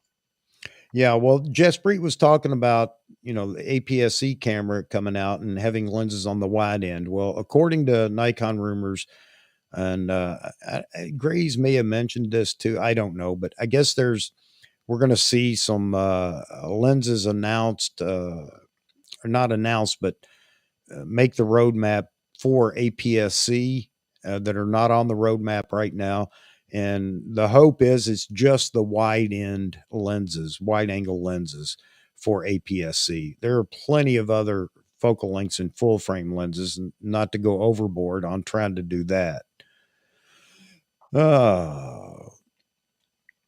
I'd also want to see a 90 millimeter. A 90 millimeter? Yes. Is there that much difference between 90 and 80? 85? I don't know. Is there? A 90 millimeter. Leica has 90 millimeters, and they have a great look to them, and fast f2 or maybe 1.8, 1.8 or 1.4 even. Yeah. Is there any way they can make an 85 1.0? A knocked lens 85? Well, yeah, you know what? Here's the deal. Look at Leica, and everybody else has made 0.95 aperture lenses forever that are small. So it is possible. I just don't know if the quality's the same. I think there'd be a pretty good argument in here over whether it is or it isn't. And Roy, how about you? Have you used some of the small, like 67 millimeter front element 0.95 lenses? And what do you think of them? Here he is talking about the 85 1.0 would be huge. That knocked 58 0.95 manual focus lens. I'd love to get my hands on that,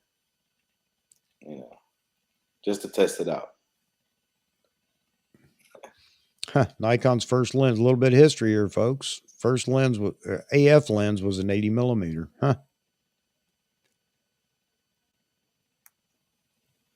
There you go. So Albert's saying, yeah, there is a difference between the 90 and 85. He was shocked to find out himself. Okay, I did not. Is it really the focal length, or is it just the lens? I mean, I'm not doubting you guys. I'm just trying to, 5 millimeter. It just seems like, especially in at that length. I'm just curious. The look is different. Is it the lens that makes it look different, or the focal length that makes it look different? That's my question. Well, I'm comparing. I'm talking about a Leica. So. Oh yeah. But I mean, it was magic. I mean, it had that glow to the image and contrast, and yeah, that 15.95 is it is. But I think that's a filmmaker's lens.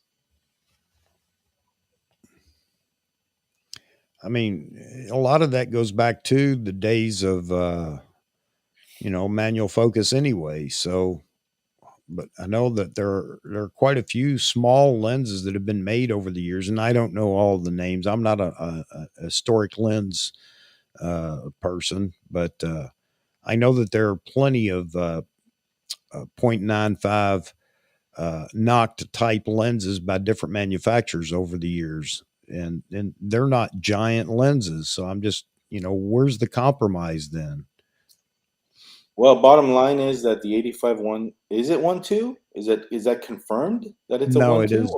Okay, I good. think it's not confirmed, but I think that everybody just absolutely assumes that it will be, since we have an 85 1.8 and a 50 1.2.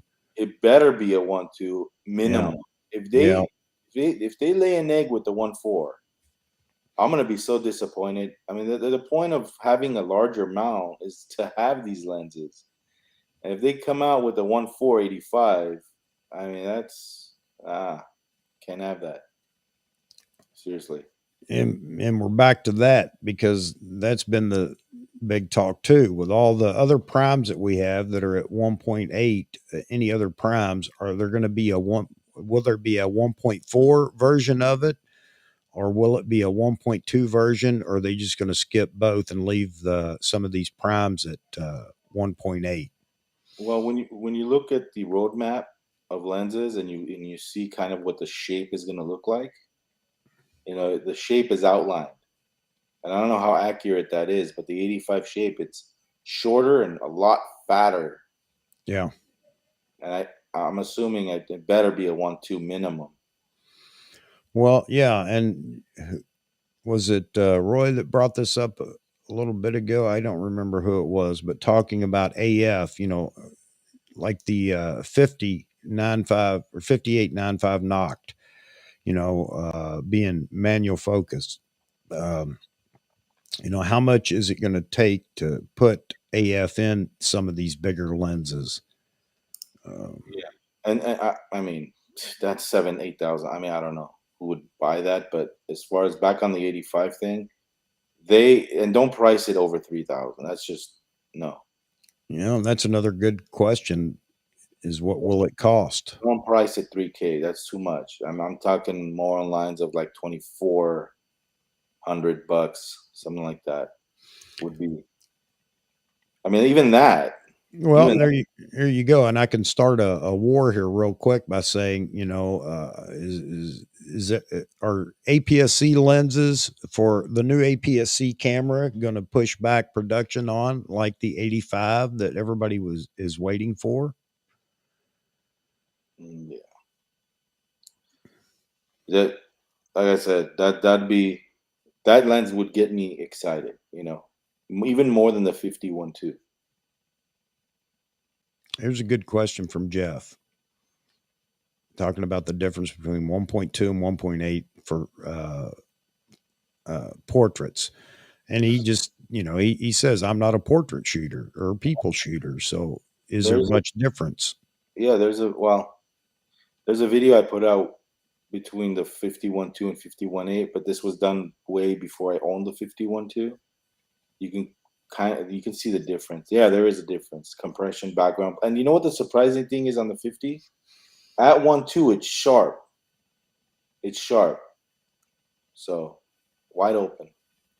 Yeah. And that's always been the case. Everybody talking about large aperture lenses, primes, how sharp would it be wide open? And everybody was complaining, used to complain and talk about, well, you can't shoot it wide open because it's not sharp. You got to stop it down to F2 or something like that, One, two. whatever. So new technology, though, I guess it results in being able to shoot these lenses wide open and they're sharp. And also it's a great video lens.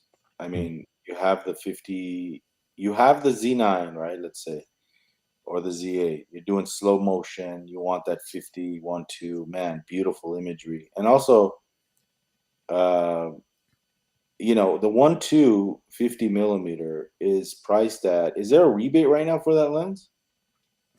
For what lens? The The 50. 1.2. Is there a rebate? I don't Or know if it's in the rebates or not. I'm sure it is, though. I almost bet it is. here, let me check. But anyway, the regular price is what, 21? Mm. So, Roy, you're absolutely right. Studio portraits are typically taken at f6 to f8. You're absolutely right, but that's typically for lighting and everything else. It's the outdoor portraits or the ambient light portraits where photographers with backgrounds are using the wide open 1.2, 1.8 apertures. 200 off, Chuck. Okay. 200 off. 2100 regular price. It's on sale right now for 1900. Yep. Himalaya readers. Yeah. There's the Arneo coating and the nano crystal coating. Mm. The Arneo coating is the same coating on the 7200. Uh-oh. We have a surprise. Peekaboo. Somebody got their audio fixed. Everybody welcome Mr. Jeffrey Neville. Hello, hello. Sounds good. Can you hear me now? Yeah. Yeah. Bro. How you doing? Yeah, believe it or not, it was a problem with a firmware update that was required on my monitor. So even though my software said it was up to date, when they said go and look and see what your firmware version is on your monitor, it was not the latest. So they figured out a way for me to be able to update that, and now the problem is solved. All right. Good deal. Good deal. Here's Mr. Frames jumped in there. Hang on a second, Frames. I want to talk to you, buddy. Fast class is only good for background out of focus for low light. Yeah, I agree, but it gives you the ability to become more creative in the process with fast glass. So you're right, Roy. You're right. Most people are going to stop down, especially if you've got 3 or 4 people in a photo. You're going to stop down to f4, f5, 6 or something just to make sure that everybody's smile is in focus. So you're right. But I like having that ability, especially at like 1.2 to be able to really experiment and, see what you can do. But, the f4 lenses are fine when you have plenty of light shooting portraits and everything else. I want to get this in here too, because this is what I'm talking about with Yaman here. Sometimes I like photos clinically sharp, but other times I want some softness. And I agree with that. I want a retro vibe, so I don't usually stop down. I only use another lens. Yeah, there you go. And again, we're back to photography and what it's all about. It's hard to take any one piece of equipment and say it's great or bad, because it may be great in some areas and bad in others, and vice versa. So it's all in the creativity of the photographer. And, if a photographer wants these wide open lenses for their creativity and they can actually use it and it works out, then I think that's great. But for most people, you're right. It may not be a big deal or make a difference. Hey, what's up, Jeff? How you doing? Good, man. You know what they say, there's no hard set of rules in photography, right? I mean, everybody's different. That's what makes it great. Hey, Frames, what's going on, man? What's your source, Frame? Who's your source, buddy? Frames, I sent you a link, and you could be in here talking to us. So launch your video and then jump in here with us. You have a link in your email. I think his source has a voice that sounds like Darth Vader. Yeah, and so yeah, going back to low light, fast is first, very good for fast shutter speed, right? Keeping the shutter speed up. Vahagan and I were talking about that with the, things that I ran into at the wedding. So yeah, absolutely. He's in a hotel. Oh, okay. Well, buddy, I don't know what you're doing in a hotel, but I hope everything's going well. If you're on a job, I think it's fantastic. I know that you were taking your father up to his hometown or something to do some shooting there. So anyway, keep us up to date, man. And yes, we're waiting for your next video. Definitely. It'd be interesting to see what's next. I mean, we got the 400 4.5. I mean, it's going to be released. We got the Z30. If that camera's, if that camera has the trickle down AF, the Z9 Tech, I'd probably just buy one just to have it. You know what I mean? Just to. If it's a pro body, I'm going to be jonesing for it. I won't lie. I'm going to try not to buy it, but because I don't, and here's where I can say, because it's me, I don't need it. meaning I don't need it for any creative process I have or anything else. It doesn't interest me, but it's a new camera. It's going to have new tech in it, and I'm going to want it. So now I That's have where a, your gas problem kicks in, Chuck. yes, yes. Yeah. Hey, frames. That's awesome, dude. You could do what kind of story you could capture here? Da-na-na, da-na-na, da-na-na, da-na-na, dun, dun, dun, dun. You know Kashmir? Mhm. Led Zeppelin? Yeah, I'm sure that's the farthest thing from his dad's mind, but yeah. Oh, all right, man. I look forward to it. Look forward to it, buddy. Love your storytelling through your photos and your video. I think it's Mr. great. Frames TM.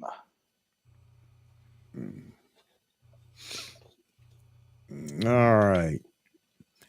All right. So everybody wanting a D500 in a mirrorless body? Is that what we're getting? Everybody, or do we have some doubters? And it's okay to doubt because right now, who knows? Well, I think if they follow their own philosophy where it's mid to high end products, then I think that's where it's going to be. Yeah. Unless they change their mind, but they always have that. I don't need another DX body. We just can't have that. Himalaya readers, I like that. We Nikon users all expect a monster APS-C body. Yep. It's okay. We're used to it, Jeffrey. We like it. It wouldn't be as fun if you didn't change your seat. Is this what they call ghosting? Is this ghosting? I disappear, I come back, I walk through walls, I could do all sorts of neat tricks. It's okay, man. We're used to it. Now I'm fixing to walk through a wall. I got to go blow my nose. I know you guys don't want to hear that. Go to the little boy's room, but sorry, it's all the water I keep drinking right now with all this stuff. All right, wait. Frames asked a question. Yeah. I have to respond.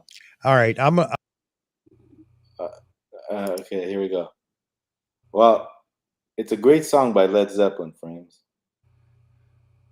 Is it about that same place? I don't know. I just like the tune.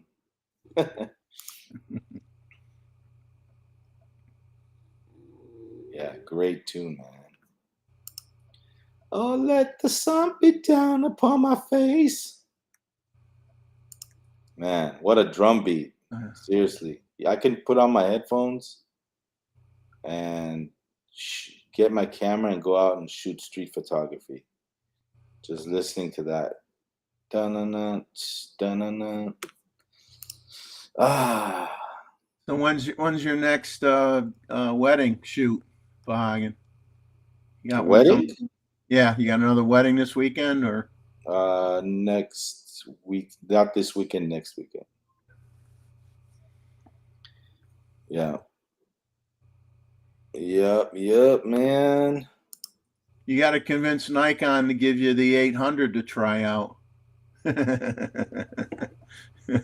Tell them, say, not since you were nice enough to give me the 70 to 200. What do you think? Can I get the 800? Yeah, that's fine. I think, well, if Moz gets it. If Mozman gets it, then where's Mozman anyway? Mozman, I haven't seen you in 2 days. If he gets it, I don't need no Nikon sending me no lens. Actually, I want that. I want that 400. I want to try that lens. You know. Let's see. Oh yeah, the Immigrant song is a great song. I think my favorite Zeppelin song is Rock and Roll. Seriously.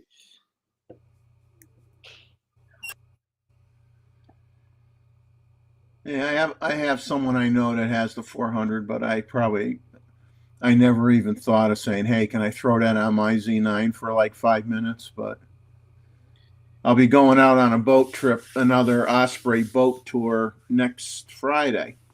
So the babies should be in the nest, and they should be large enough so that you can get a picture of them in the nest. So we shall see how that goes, and that'll probably be another video. Roy asked me which one. Well, right now the 2.8, but if they want to send me the f4 pre-production before anybody else has their hands on it, I'd rather take that. Because you know, if you could be first, more power to you. You know what I mean?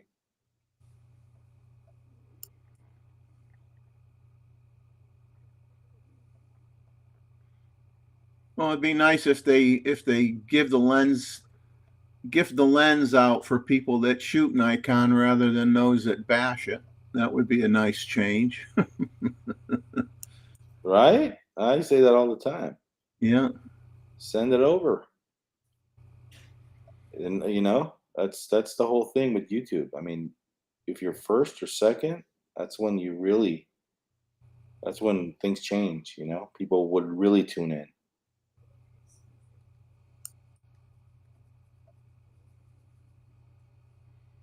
Well, like you said, they like to, the numbers always go way up when you start talking gear.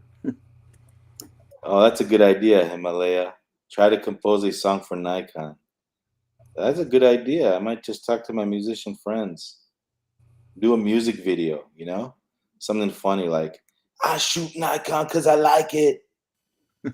All you haters gonna hate.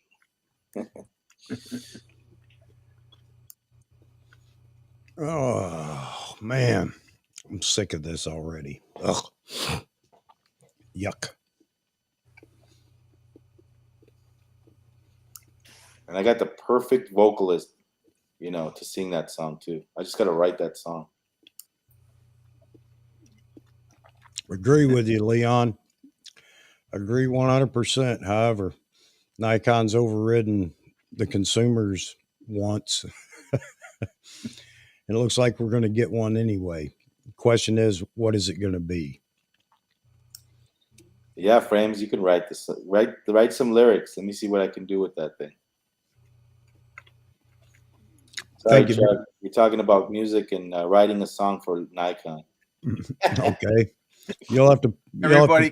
Everybody can hold up their camera bodies and sing a line of it or something. You can be like We Are the World, you know, but we are Nikon. We are the Nikon world. Everybody holds up a body and No. This is where you put the Z9 to its full test. And you go into all the pro features for video and you create a short movie. We're putting the band back together. A music video, right? Right on the beach or something. No, Sunset, putting the band girls. back together. How many times does that come up in movies? We're getting the band back together. You get the band back together for the song for Nikon. Oh yeah, man! I gotta get my musician friends on this. Thanks, David. I do that actually with saline solution. Yeah, it definitely helps. You're right, and I do that. And of course, I'll be on the drums for the track. Yeah, hell yeah. Would love to. Would actually love to. Yep. But I'm so broke, I can't. If it costs a nickel to get to California, I couldn't get across the street right now. I am gear broke.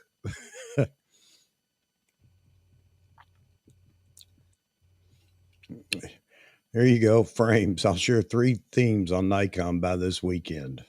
All right.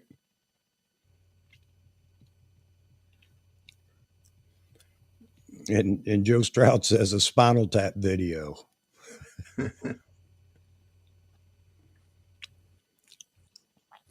Oh man. We got to get Jerry Guiones to sing it because he's a singer. I did not know that. Yeah.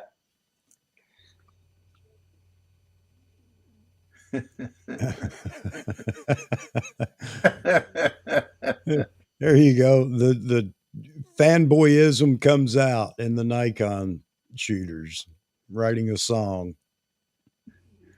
If it makes Long Rider really cry, though, it might be worth it. It's got to be a very catchy song, like Oh, very catchy, like something you could hum to. Oh man, friends, I got to give you some rock and roll 101 history.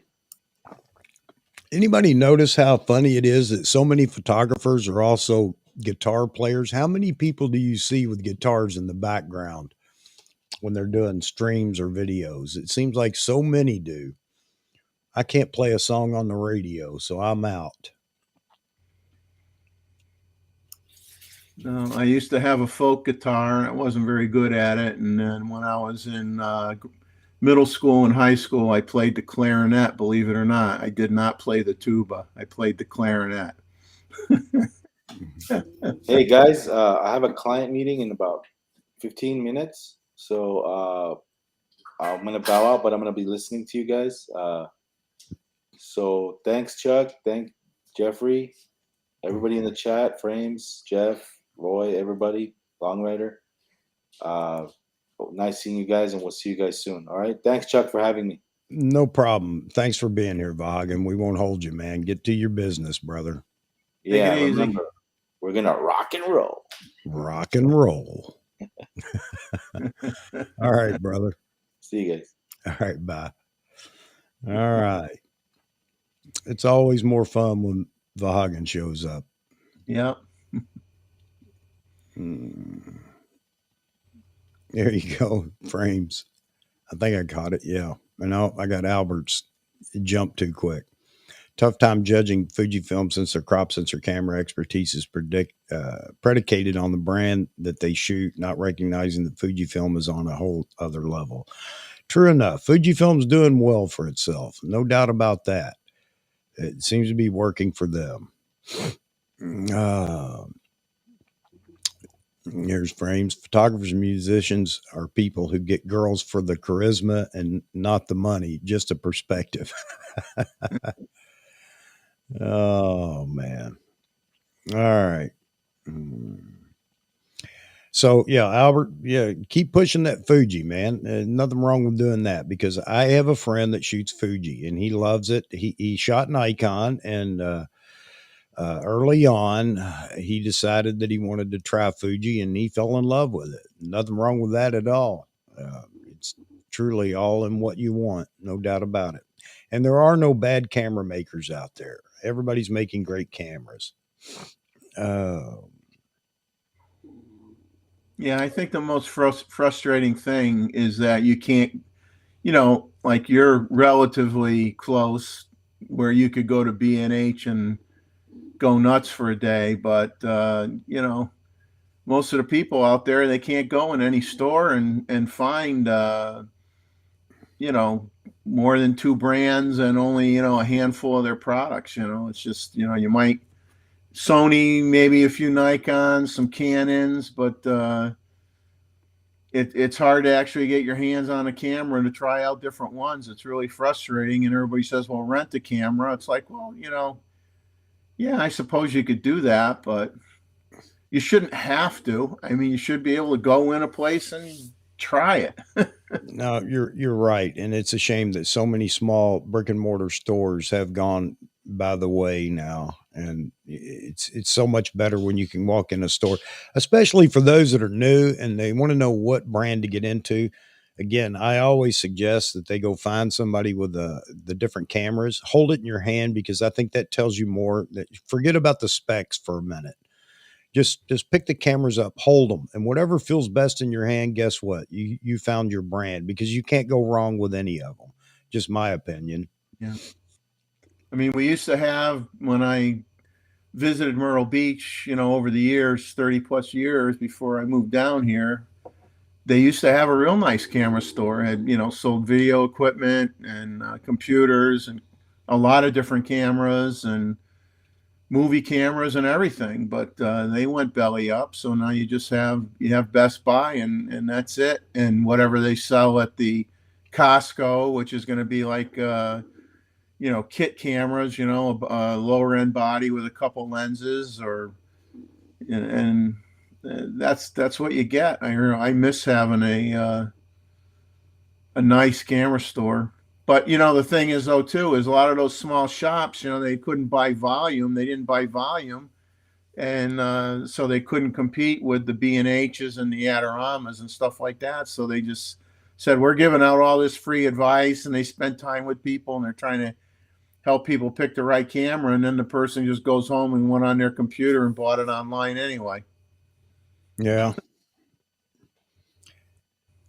So, Yaman, yeah, the price that you showed earlier there. So we're talking about $1,000 above US MSRP there in UAE for the 800 millimeter PF. I really didn't pay attention to the price in your other post. The 800 is a fantastic value. I had a conversation with Vahagan about that the other day. Why would you pay this, that, whatever? The thing that Nikon's given wildlife bird shooters and anybody that just wants super telephoto length, they're giving everybody an opportunity to get into those lenses, be it on the cheap or cheaper. Now, $7,000 is not cheap, but cheaper. Is it that much less than the 800 millimeter with the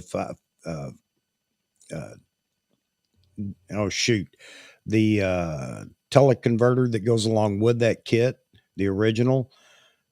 I don't know that it's that much different, but anyway, it's all down to what you can afford or where you want to compromise. So, but I think that 800 is a fantastic value for those that want to get into 800 millimeters, no doubt about it.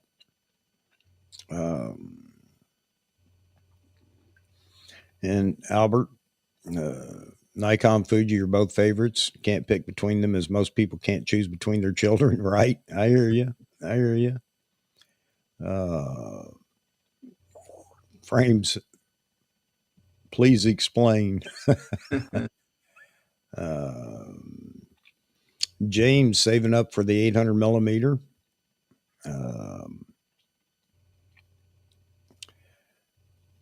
And Mr. Roy talking to David. I've always tried to support the single shop right up until they disappear. Yeah, I agree. And I still actually shop for for camera bodies. I have a local, it's not local to me, but it's a small brick and mortar that I support because they've treated me well on getting camera bodies. And I always go to them. They're not as convenient for some things. If I need it overnight, but want it overnight. There are small items that I'll go to B&H for because I'm in close proximity to B&H and I can get it the next day.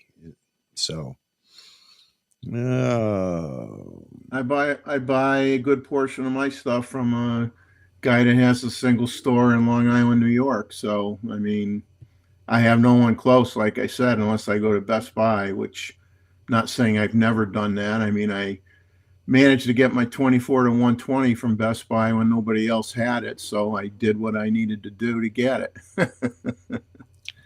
Yeah. Yeah, Yaman, don't you get your share of the oil money? Just kidding, man. Just kidding.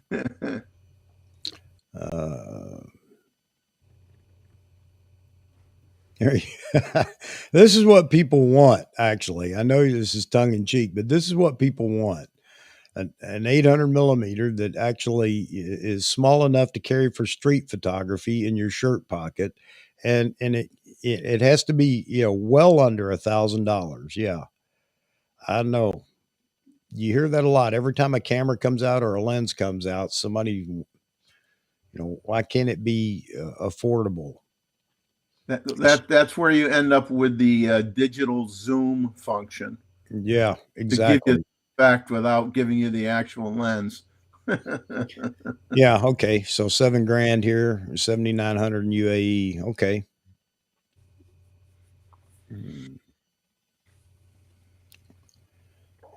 Yeah.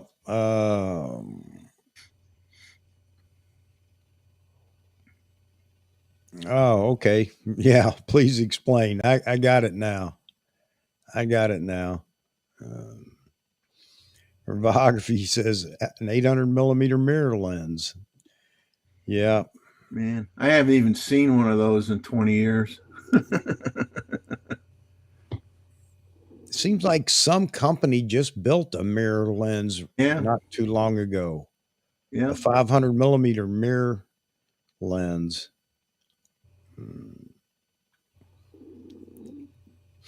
Roy talking about his wife loves her P900 with the miracle zoom. Yeah. Or the P1000 for some is what, James, you have the 1000 millimeter mirror, huh? So how is that thing? Yeah, Canon has the F11 800. Yeah, I've talked to Simon about that over on Yeah. Ordinary Filmmaker, and he agrees. He likes it, but he will talk about the struggle in low light with that lens, and that's understandable. Yeah, that's it. Tokina 500 millimeter reflex lens. Yep. You got to wonder why. I mean, I don't know. I've not even seen a review on that lens, Roy, or heard anything about it, but it still begs the question in this day and age, why? I'm going to look that up and see how expensive it is, because I'm sure it comes down to price. It's probably dirt cheap. Yeah. Yeah, man. I'm just wondering. Very hard to focus. Oops. Hit the wrong one. Shoots the RX-10 IV. Yeah. And honestly, it's a darn nice camera. Yeah, I'm sure it is. Back to James talking about his 1000 millimeter reflex lens. It's hard to focus. Don't know. I've never played with the reflex lenses. I think the bokeh's pretty crazy with those, though, too. I think you get huge balls, huge spheres. I didn't know this either. Interesting.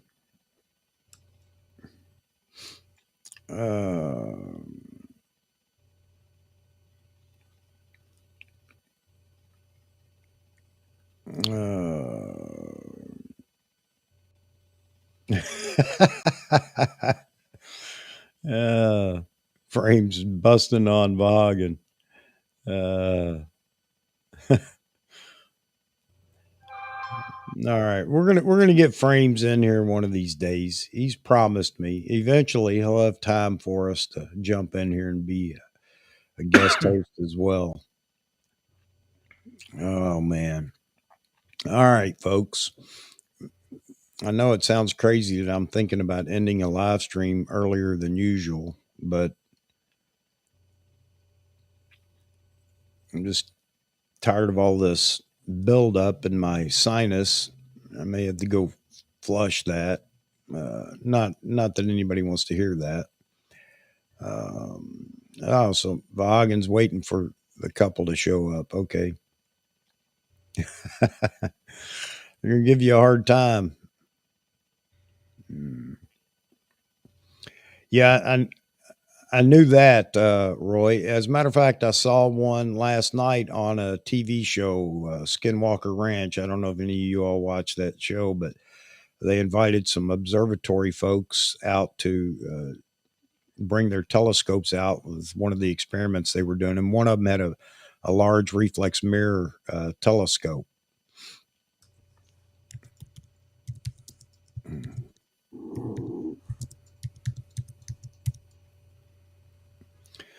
A lot of people talking about this, and they talked about it on Gray's again this morning, the 2 to 600. Yeah, I think they're afraid to actually launch it for fear that they will not be able to keep up with the demand on that lens early on, because there's so many people that keep asking about it that are waiting for it. And Nikon keeps launching all these other lenses that are tempting them away from the 2 to 600.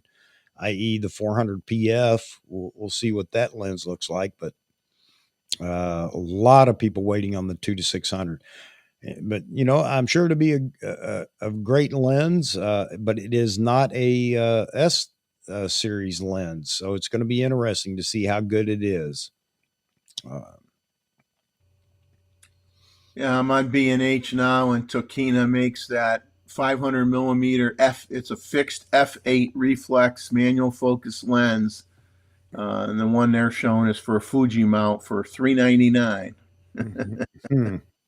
Well, you'll be hard pressed to get that focal length for $399 anywhere else. Yeah.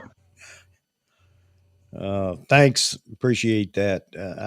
I may do that because I know everybody has a good time over here in the chat. I don't even need to be here. I just need to start the stream sometimes and just let it run, and you guys have a ball. I think it's great though. And again, that's what the whole concept of this channel, my channel is just everybody gets in here, everybody talks, we all learn, listen, argue a little bit maybe, but that's okay. And just have a good time. It's just a great get together of photographers. Yeah, here you go. This is if the 400 PF is as good as the 500 PF, then I want one. Yeah, there are a lot of people saying that too, Roy. But here we are back to the wants. How many 400s do we need? As many as you want. That's how many you need. I just hope the 2 to 6 bucks the trend, and it's a fixed. It's not a variable aperture lens. I'm hoping it's just a 5.6 lens, and that's it. Which one? The 2 to? I mean, the 2 to when they come out with the 2 to 6, yeah. I hope it's not a variable aperture lens like the Sony, because the Sony's a 5.6 6.3 lens. I got a feeling it's going to be in that order. May not, but I have a feeling it's going to be on that order. Yeah.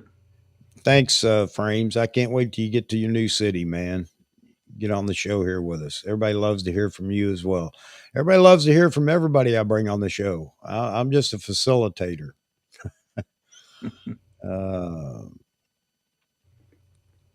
Yeah, that's, it could be part of their strategy. Absolutely, Hero. They haven't released it yet because everybody, they want to sell all the big primes first.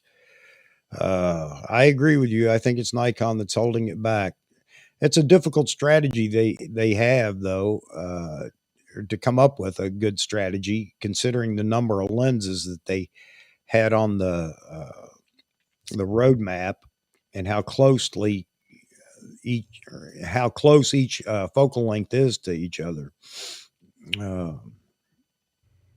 Well, trouble is, I think it's a completely different price point area anyway. I mean, someone that's going to spend $2,000 or $2,500 for the 2 to 6 can't afford the $14,000 400 2.8 with the or what maybe a $16,000 600 f4.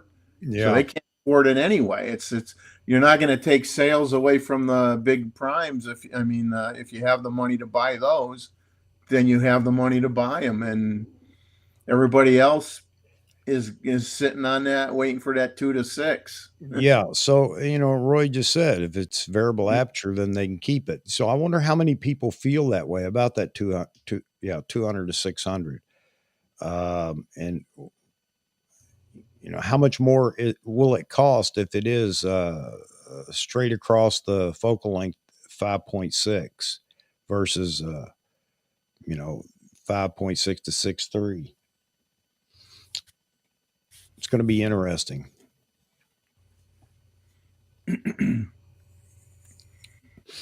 So Jeff's talking about at 6.3, the front element will be about 95 millimeter or so. Big hunk of glass and heavy. Canon's 1 to 500 ends up at 7.1 and is quite light and well balanced. It's going to be interesting, no doubt about it. Yeah, I think we all, we hope for prime capability in a variable aperture zoom super telephoto, but how much can they do and how do they keep the cost down? Thanks a lot, Yaman. I appreciate that.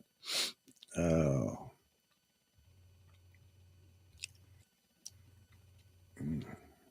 Yeah, I mean, I have a feeling that they're just going to follow the Sony route, just to save, keep the cost down and keep the weight down. But I'm hoping they do something different to differentiate themselves from the other guys too. You know, if yeah, everybody always does the same thing, then if you're the guy that does something a little bit different, a little bit better, you could sway the market a little bit more. You know. yep. Thanks for that, Leon. Appreciate that. That's good information there since you have both. It's nice to know. Mm. 2 to 600 will be external focus. And that's a big enough compromise. You think it will be with a 2 to 600 millimeter zoom? It'll also be external focus. That would definitely cut down weight if that's the case. No doubt about that. I hadn't even considered that, Roy. Based on the 2 to 5, I wouldn't be happy if it has the same throw that you Yeah. have on the 2 to 5, because to get the 2 to 5, you're sitting there turning. It's a pain in the neck. Yeah. And here's absolutely agree. It needs to have an edge to draw folks away from the Sigma 150 to 600 and the Sony 2 to 600. I agree. So again, now we wait to see what the secret sauce will be in the 2 to 600, just like so many other things that we're waiting for. Yeah, and a lot of people I still get emails talking about how I'm a petulant child and I have no patience, and all that is true. I'm not going to deny it. But, I think a lot of people feel the same way I do out there. And, wish Nikon could give us some hints and talk about some things and give us some ideas, maybe a better timeline on what to expect. But then again, that may take away from the marketing strategy on things like the 2 to 600 eating into, sales of other super telephotos. Oh, a power zoom. You know what? I wonder how far away we are from that. Somebody just reviewed a lens. It's power zoom, a cine lens even. It's a power zoom. I can't remember who it is. Yeah, Jeff and Jeff and Leslie talk about the throw and the weight. I did have the 2 to 500, but I did end up selling it when I wanted to get my Z9. I sold that with one of my D850s to get the Z9, and I got the 500 PF now. But I did use the 2 to 5, but it didn't acquire initial focus fast. Once you locked on, it was good, but the initial focus was a little slow. So that's exactly what Roy's talking about here. AF motor's a little bit slow, so acquiring focus. Yeah. This is true with mirrorless, with IBIS. It's definitely opened up slower shutter speeds for shooting. Even for me, I noticed I can shoot down to about one, depending on, down to 1/15th of a second or 1/30th of a second. And I mean, obviously, we're not talking about anything that's moving out there, but it's really impressive.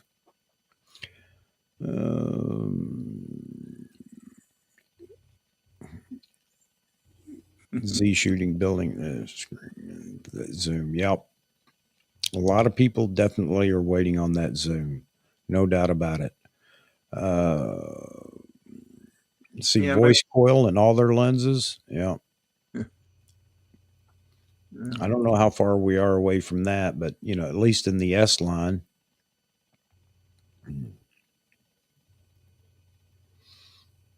I mean, there's nothing wrong with stepper motors, but they change the amount depending on the price point of the lens. You could have one stepping motor, you could have two. Yeah. Depends how many groups that they're trying to move within the body of the lens, and how fast they want to be able to react will change how many stepper motors they put in as well. Yep. Phil, you're exactly right. This is the attempt to safeguard all the secrets and, keep the 7 ingredient KFC chicken recipe locked in the safe. But there are ways of them to signal, if you will, and keep people at least on the edge of their seat. Right now, we're on the edge of our seat ranting rather than, waiting to hear the next little buzz or whatever from Nikon. There's just a way to market it. I have to believe. Sony has power zooms. I did not know that.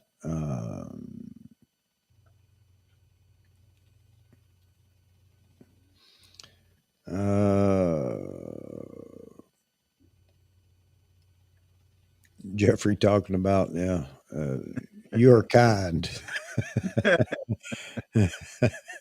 I mean, I got a lot of great shots with mine. It's just that it took a while to lock on, so I missed some opportunities because I couldn't lock onto the doggone thing quick enough, and especially birds in flight. But once I got it, I mean, it was pretty good. I got some real nice shots, and for the money, I mean, that's the whole thing. It's a different price point and attracts a different clientele, and it's not going to be fast and speedy like a 600 f4. So yeah, who knows what the future is going to bring on that Yaman on power zoom or whatever else. I mean, Canon's working and developing the IAF, meaning using your eye to direct AF. When are we going to have you put the little hat on and wear it with your camera, and it anticipates what you want to zoom in on, and it does it automatically. Here we go with the nut cases. Well, it'll get bad someday. We'll just we'll become the human camera. We'll push our nose and a 4x6 print will come out of our mouth or whatever. Yeah.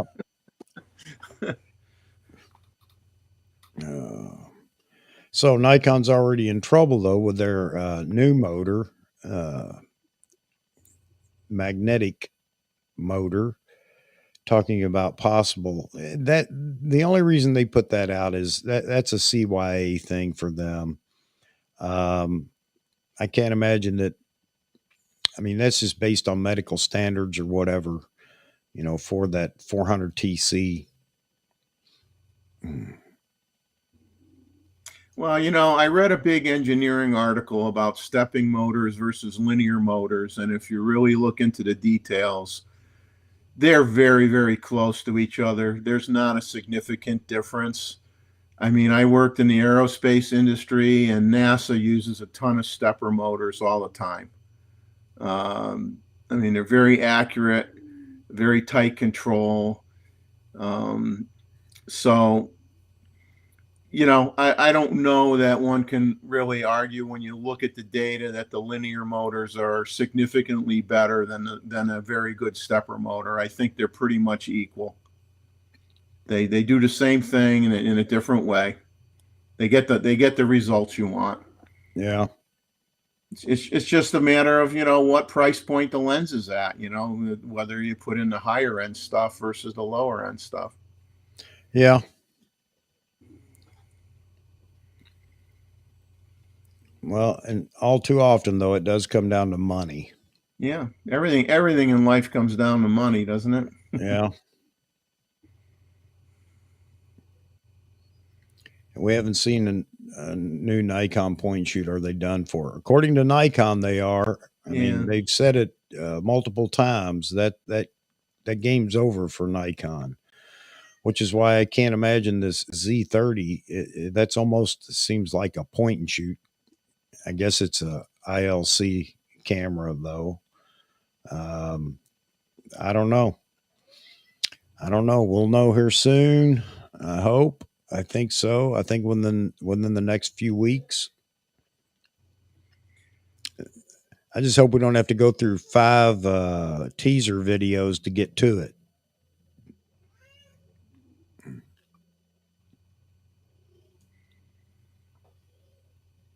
Yeah, I think point and shoots are dead for everybody. You know, the phones took that market over a long time ago.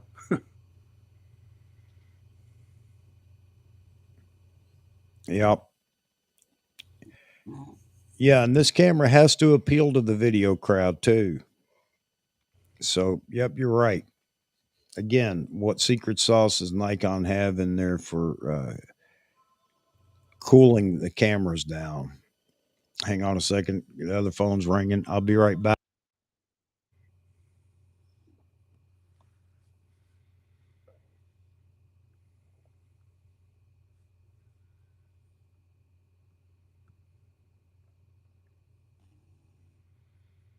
So let's see. I'm looking through the comments here.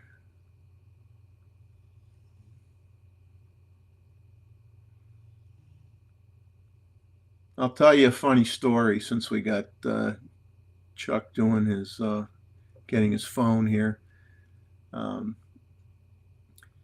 At the state park that I've talked about, and some of you may have seen a video where I kind of explained some things going on there.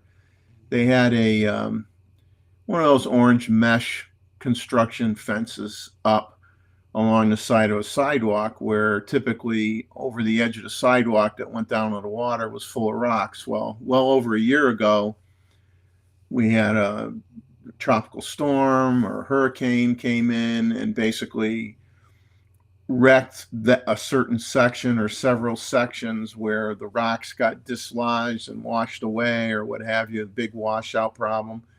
So they put up this fence with the orange mesh, and it's right in the path where the gators like to cross over from the marsh side to the brackish side into a pond.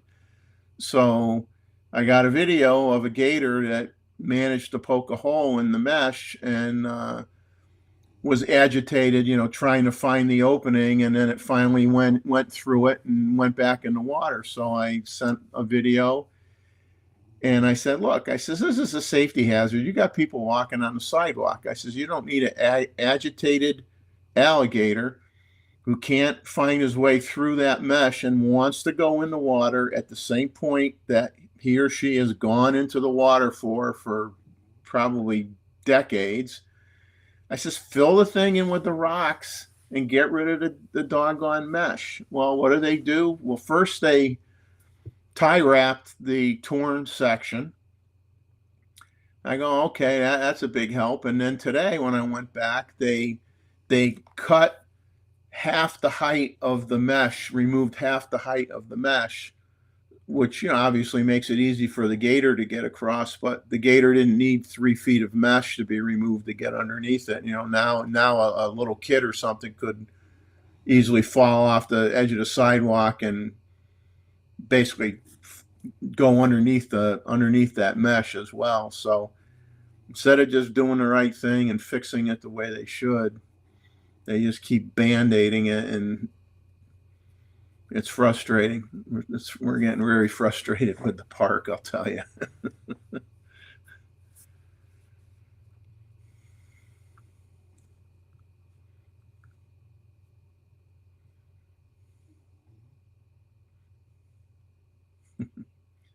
I think alligators taste like chicken, a little chewier.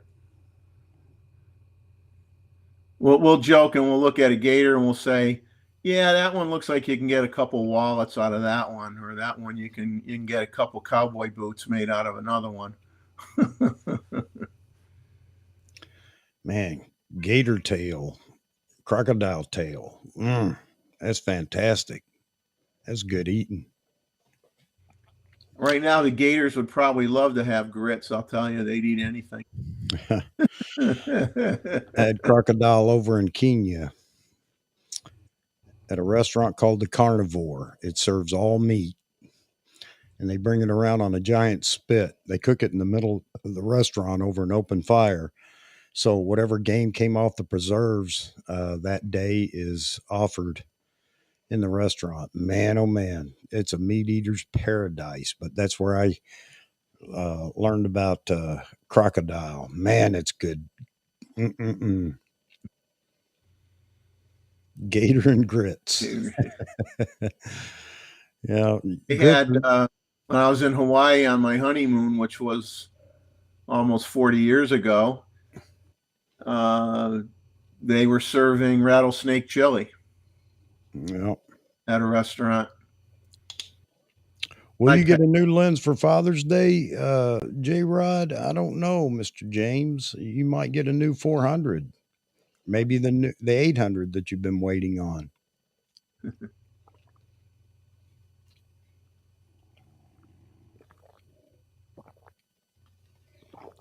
Keep pounding the water. Yeah, I don't know what the taste difference is. Never having tried either one between an alligator and a crocodile. I don't know if they taste the same or not. I got to tell you, the crocodile tail, the tail is where the best meat is, I think. But of course, they'll butcher them now and sell all the meat. But well, that's where they store all the fat. All their fat is in the tail. Man, it was like exotic seafood. It was good.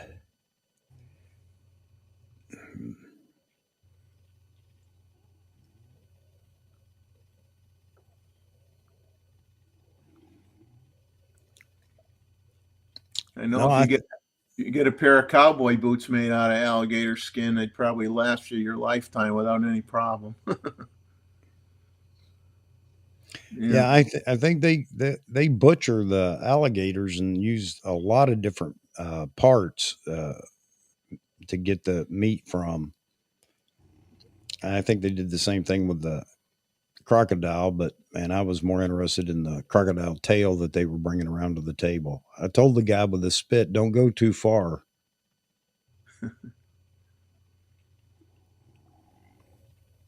How about that new Nikon memory card? I tried to forget about the Nikon memory card because it's way too expensive. Yeah, I don't understand Nikon getting in the middle of that. And you know they didn't make it. They just rebranded it and they marked it up. Yeah. All right. So last chance on the APS-C camera coming out. Everybody tell me what are your either predictions or hopes, however you want to state it. I think it's going to be dual card slot. It's going to be a pro body. It's going to have a deeper buffer because it's going to compete with the Canon R7. I think it's going to be a new sensor. I think we're going to be surprised. How many megapixels you think the sensor will be? What do you think the video capabilities will be in it? I'm guessing 30-ish megapixel and up to 6K. I have no idea anything beyond that. But if we're going to get a DX camera, then that's what I hope it is, because I think anything else just hurts Nikon right now. I think Nikon spinning their wheels if they develop, build, and sell a vlogging camera. But again, curious to see what you guys think.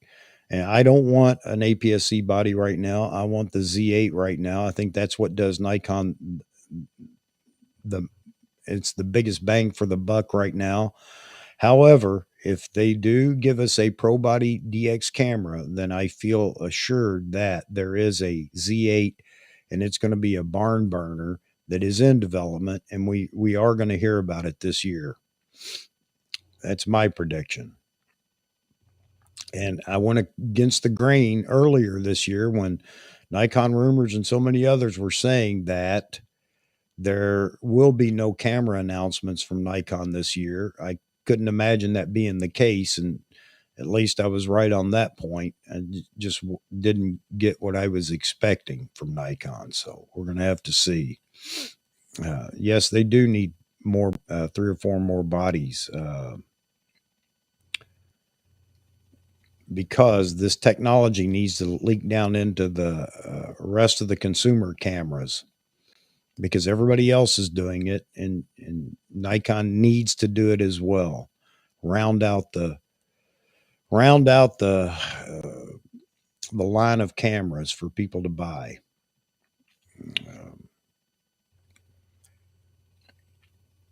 Hero saying, since Nikon already has 2 consumer DX cameras, they have to release a Pro DX with an optional battery grip, 33 megapixel, 4K 60, Xenon like back screen, and 2 CF Express slots.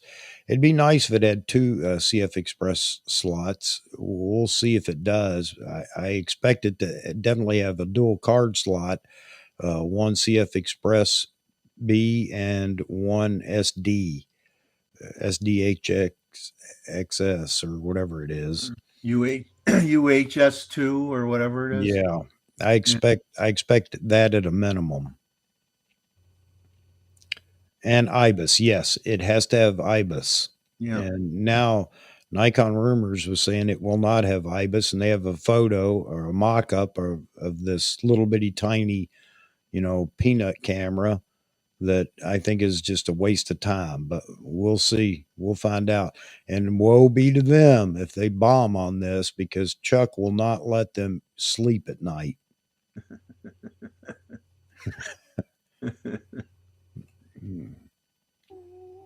No, if you're gonna do it right. Don't do something half, you know what, and then cry about it later. They can't afford to. They're not in a position where they can sustain a lot of failures. They have to get it right. Yep, they do. And I'm definitely going to say hello to Mark. Mark, I hope you're enjoying the show with your dad. I'm glad to have you in here, and your dad needs to put a camera in your hand. Tell him you need a new camera. So maybe this new camera from Nikon is for you. There you go. That's great. Which is another reason I try to keep this show as clean as I can, because you never know whose kids or whatever are in here, and others that may not care for all the craziness. So thanks for letting us say hello to your son, Mark. All right. Yeah. Nikon Rumors threw the Z30 moniker on it. And again, he didn't say that it is absolutely the Z30. I think this is just taken from speculation from whoever he's talking to and getting this information from. Z8 would be. Go ahead. Yeah, that Z30 was in the talk over 6 months ago. 6 months ago, 8 months ago, never happened. It's like, at this point, you got the Z, you got other, you don't need that camera now. No, not at all. Not at all. I think it's just a waste of time. And you know what? They may prove me wrong, but I just think that's a waste of time. No viewfinder, or maybe an optional viewfinder you stick on the hot shoe or something like that. I think that's a waste of time. Sorry, Nikon. Love you, but can't go along with that strategy. And if they release something, I agree with you, Yaman. If they release something that's going to bum us out, then they're really out of touch. And that's absolutely true. Here, I thought maybe they were listening to us, looking at some of the corporate language that they've put out here recently. But yeah, I don't understand this camera at all. But I'm not going to get down in the mouth just yet, because I still believe that it's going to be more than just some little old point and shoot. If it is, watch out. Rants will commence. That's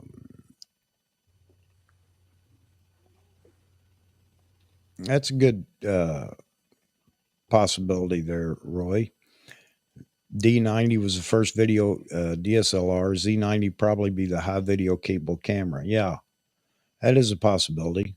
We'll have to wait and see. I'd expected they would just rebrand the Z6 and Z7 as one being high megapixel, super high megapixel, obviously the Z7 version, Z7 III, and the Z6 becoming an even stronger hybrid camera for those that are, just budding videographers, and they still need some pro capability. Maybe not everything in the Z9. I thought that's where the Z6 III might go.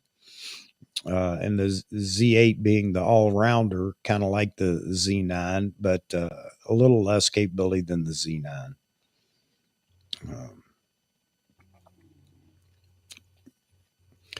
There you go. Wolf Tech Videos. I'm lucky, Albert. My birthday gift from my youngest son was a Z24 to 120. Wow, fantastic. That's great. For Father's Day, I agree. He's spoiled. I used to get socks and ties. Well, congratulations, Wolf Tech, man. I'm glad to hear that. And what a fine son you have. That's great. Not a problem at all. That's great. And it's great that he takes notice of, what you're doing and that you pay attention to. That's great, space people. Glad to hear that. And Mark, you got a great dad there.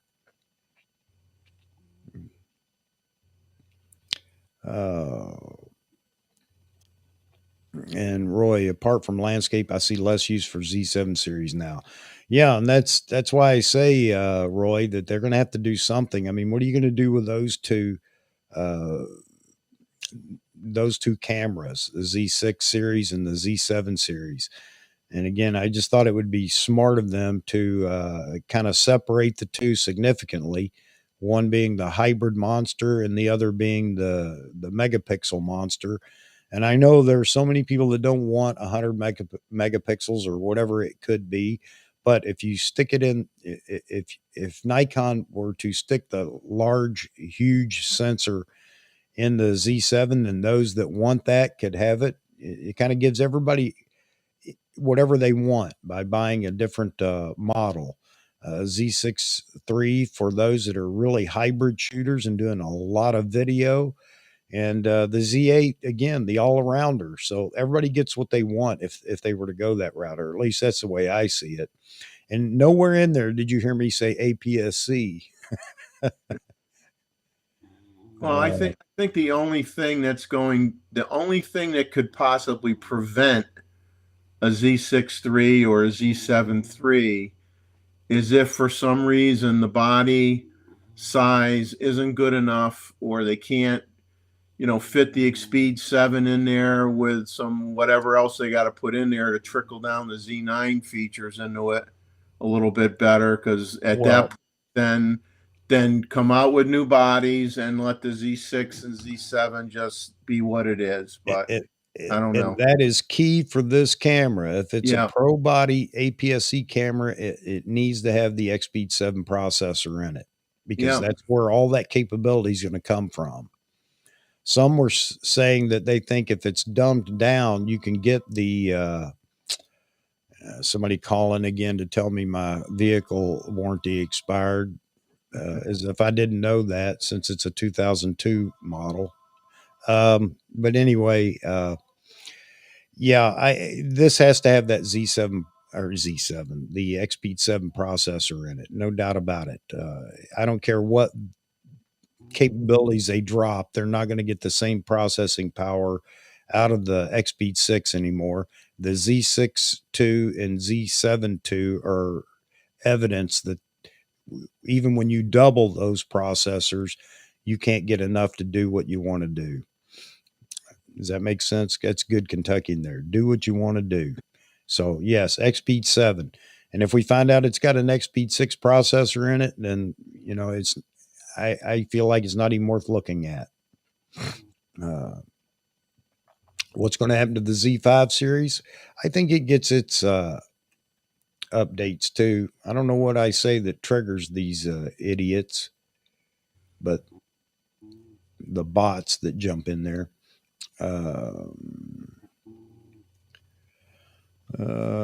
Yes, here it is. That's what I wanted to go to. James talking about maybe the Z6. There's no maybe, James. It has to have the new processor and better focus. Nikon dies, and now I'll say it. Here you go. Clickbait title. Nikon dies if it doesn't have better focus. Right there. You heard it here. There you go. Nikon dies if it doesn't have better focus, because whether we like it or not, that is the marketing tool of the day right now. You got to put that in your next title. Yeah, Nikon dies if ... and make everybody wonder what that means, and boom, yeah. you'll hit 500 overnight. So, you know, Ray, talking about the Z5, it has to have an update, and again, we're going back to it's got to have updated autofocus in it. So that's definitely going to be the case with the Z5 series if they keep it around, and I think they will. It'll just get an update, more processing power possibly, and better AF. And then we get into the big argument over, will it kill the sales of the cameras above it? No, I don't think so. People are going to buy what, obviously lower tier cameras aren't going to have the same ergonomics and things like that. So people will buy based on the ergonomics as much as they will the internals.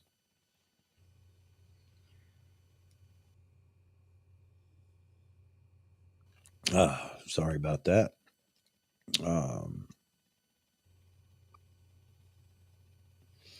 Let's see.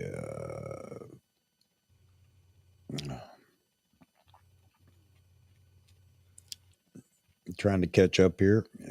So even the Z6 with the new firmware has better AF than cameras a couple of years ago, like the original A7. Yeah, true enough. True enough. But different time, as you know, Roy. Different times we live in. You can't hang on to the past. The big thing about it is right now, whatever your latest failure was is the only thing anybody remembers. We talked about that in the Army all the time. You're remembered for your last failure, not all the successes you had before that. And so many see the A6 II and A7 II as a miss, only because it didn't keep up with the competition. Not that they're bad cameras, but it didn't keep up with the competition. R7 got the R3 processor, yeah, but crippled by the buffer and SD slot. Right. Poor EVF and no stack sensor make it a poor choice for wildlife. Yeah, I've seen a couple of reviews, even by the wildlife photographer. I'm trying to think of his name right now. He reviewed it. He actually did a second quick review on it because, that's one of the things that he didn't talk about enough was the fact that it has such a shallow buffer on it.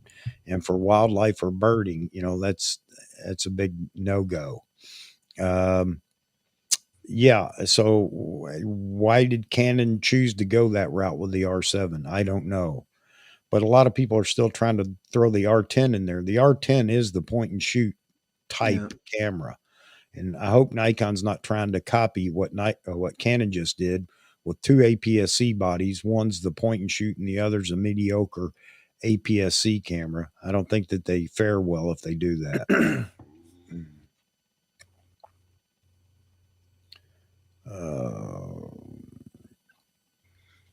Yeah, slow scan speed. Yeah, for the EVF.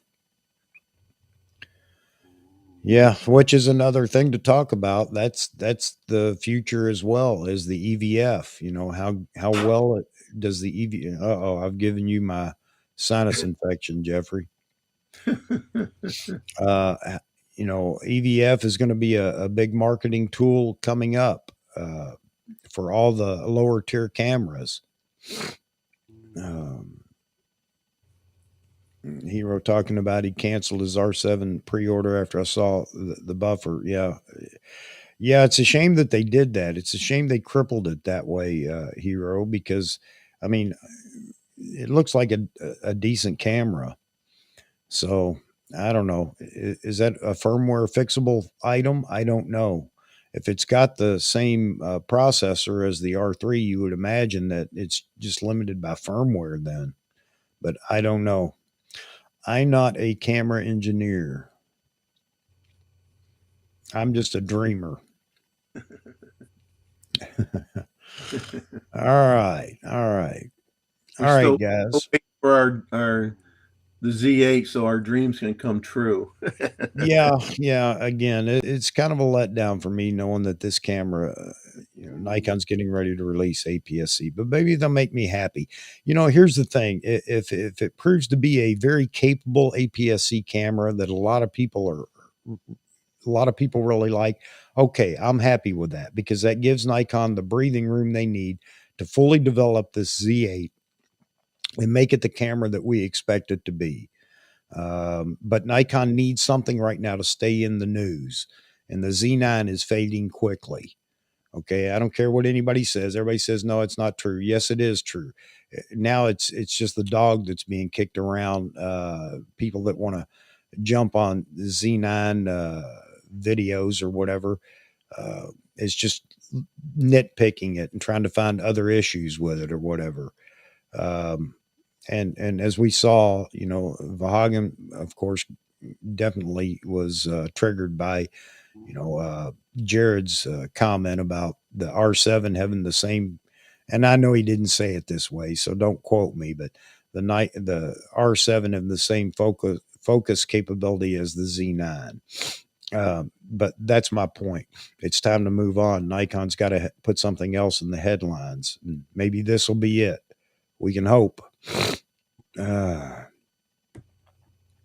It's all about the memory card speed. Yeah, true enough. But even UHS-2 seems to be doing a decent job. Yeah, it's not going to keep up with compact or the CF Express Type B cards.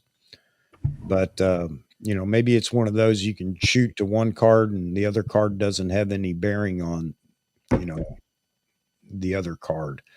Like we've seen in the past, the slowest card in the camera dictates the write speed and buffer and frame rate.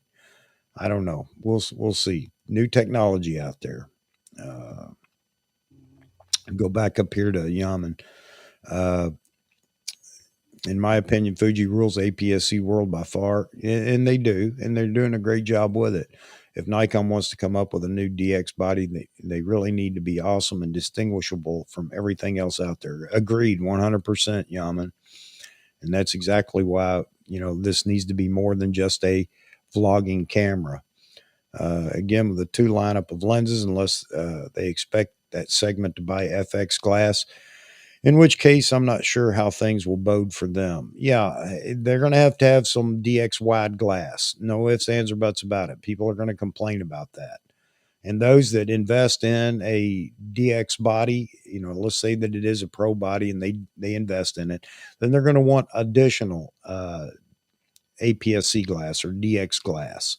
And my fear in going down this path was it takes away from production of all the other stuff that we're waiting on.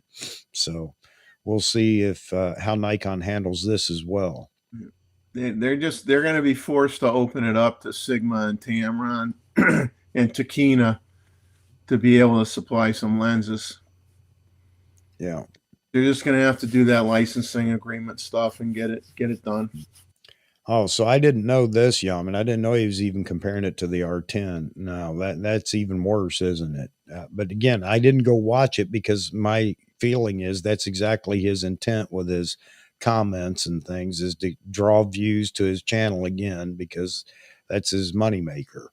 And again, if that's what he wants to do, that's fine. But I don't have to participate, and I choose not to. But I didn't know that he even compared it to the R10. That's pretty sad.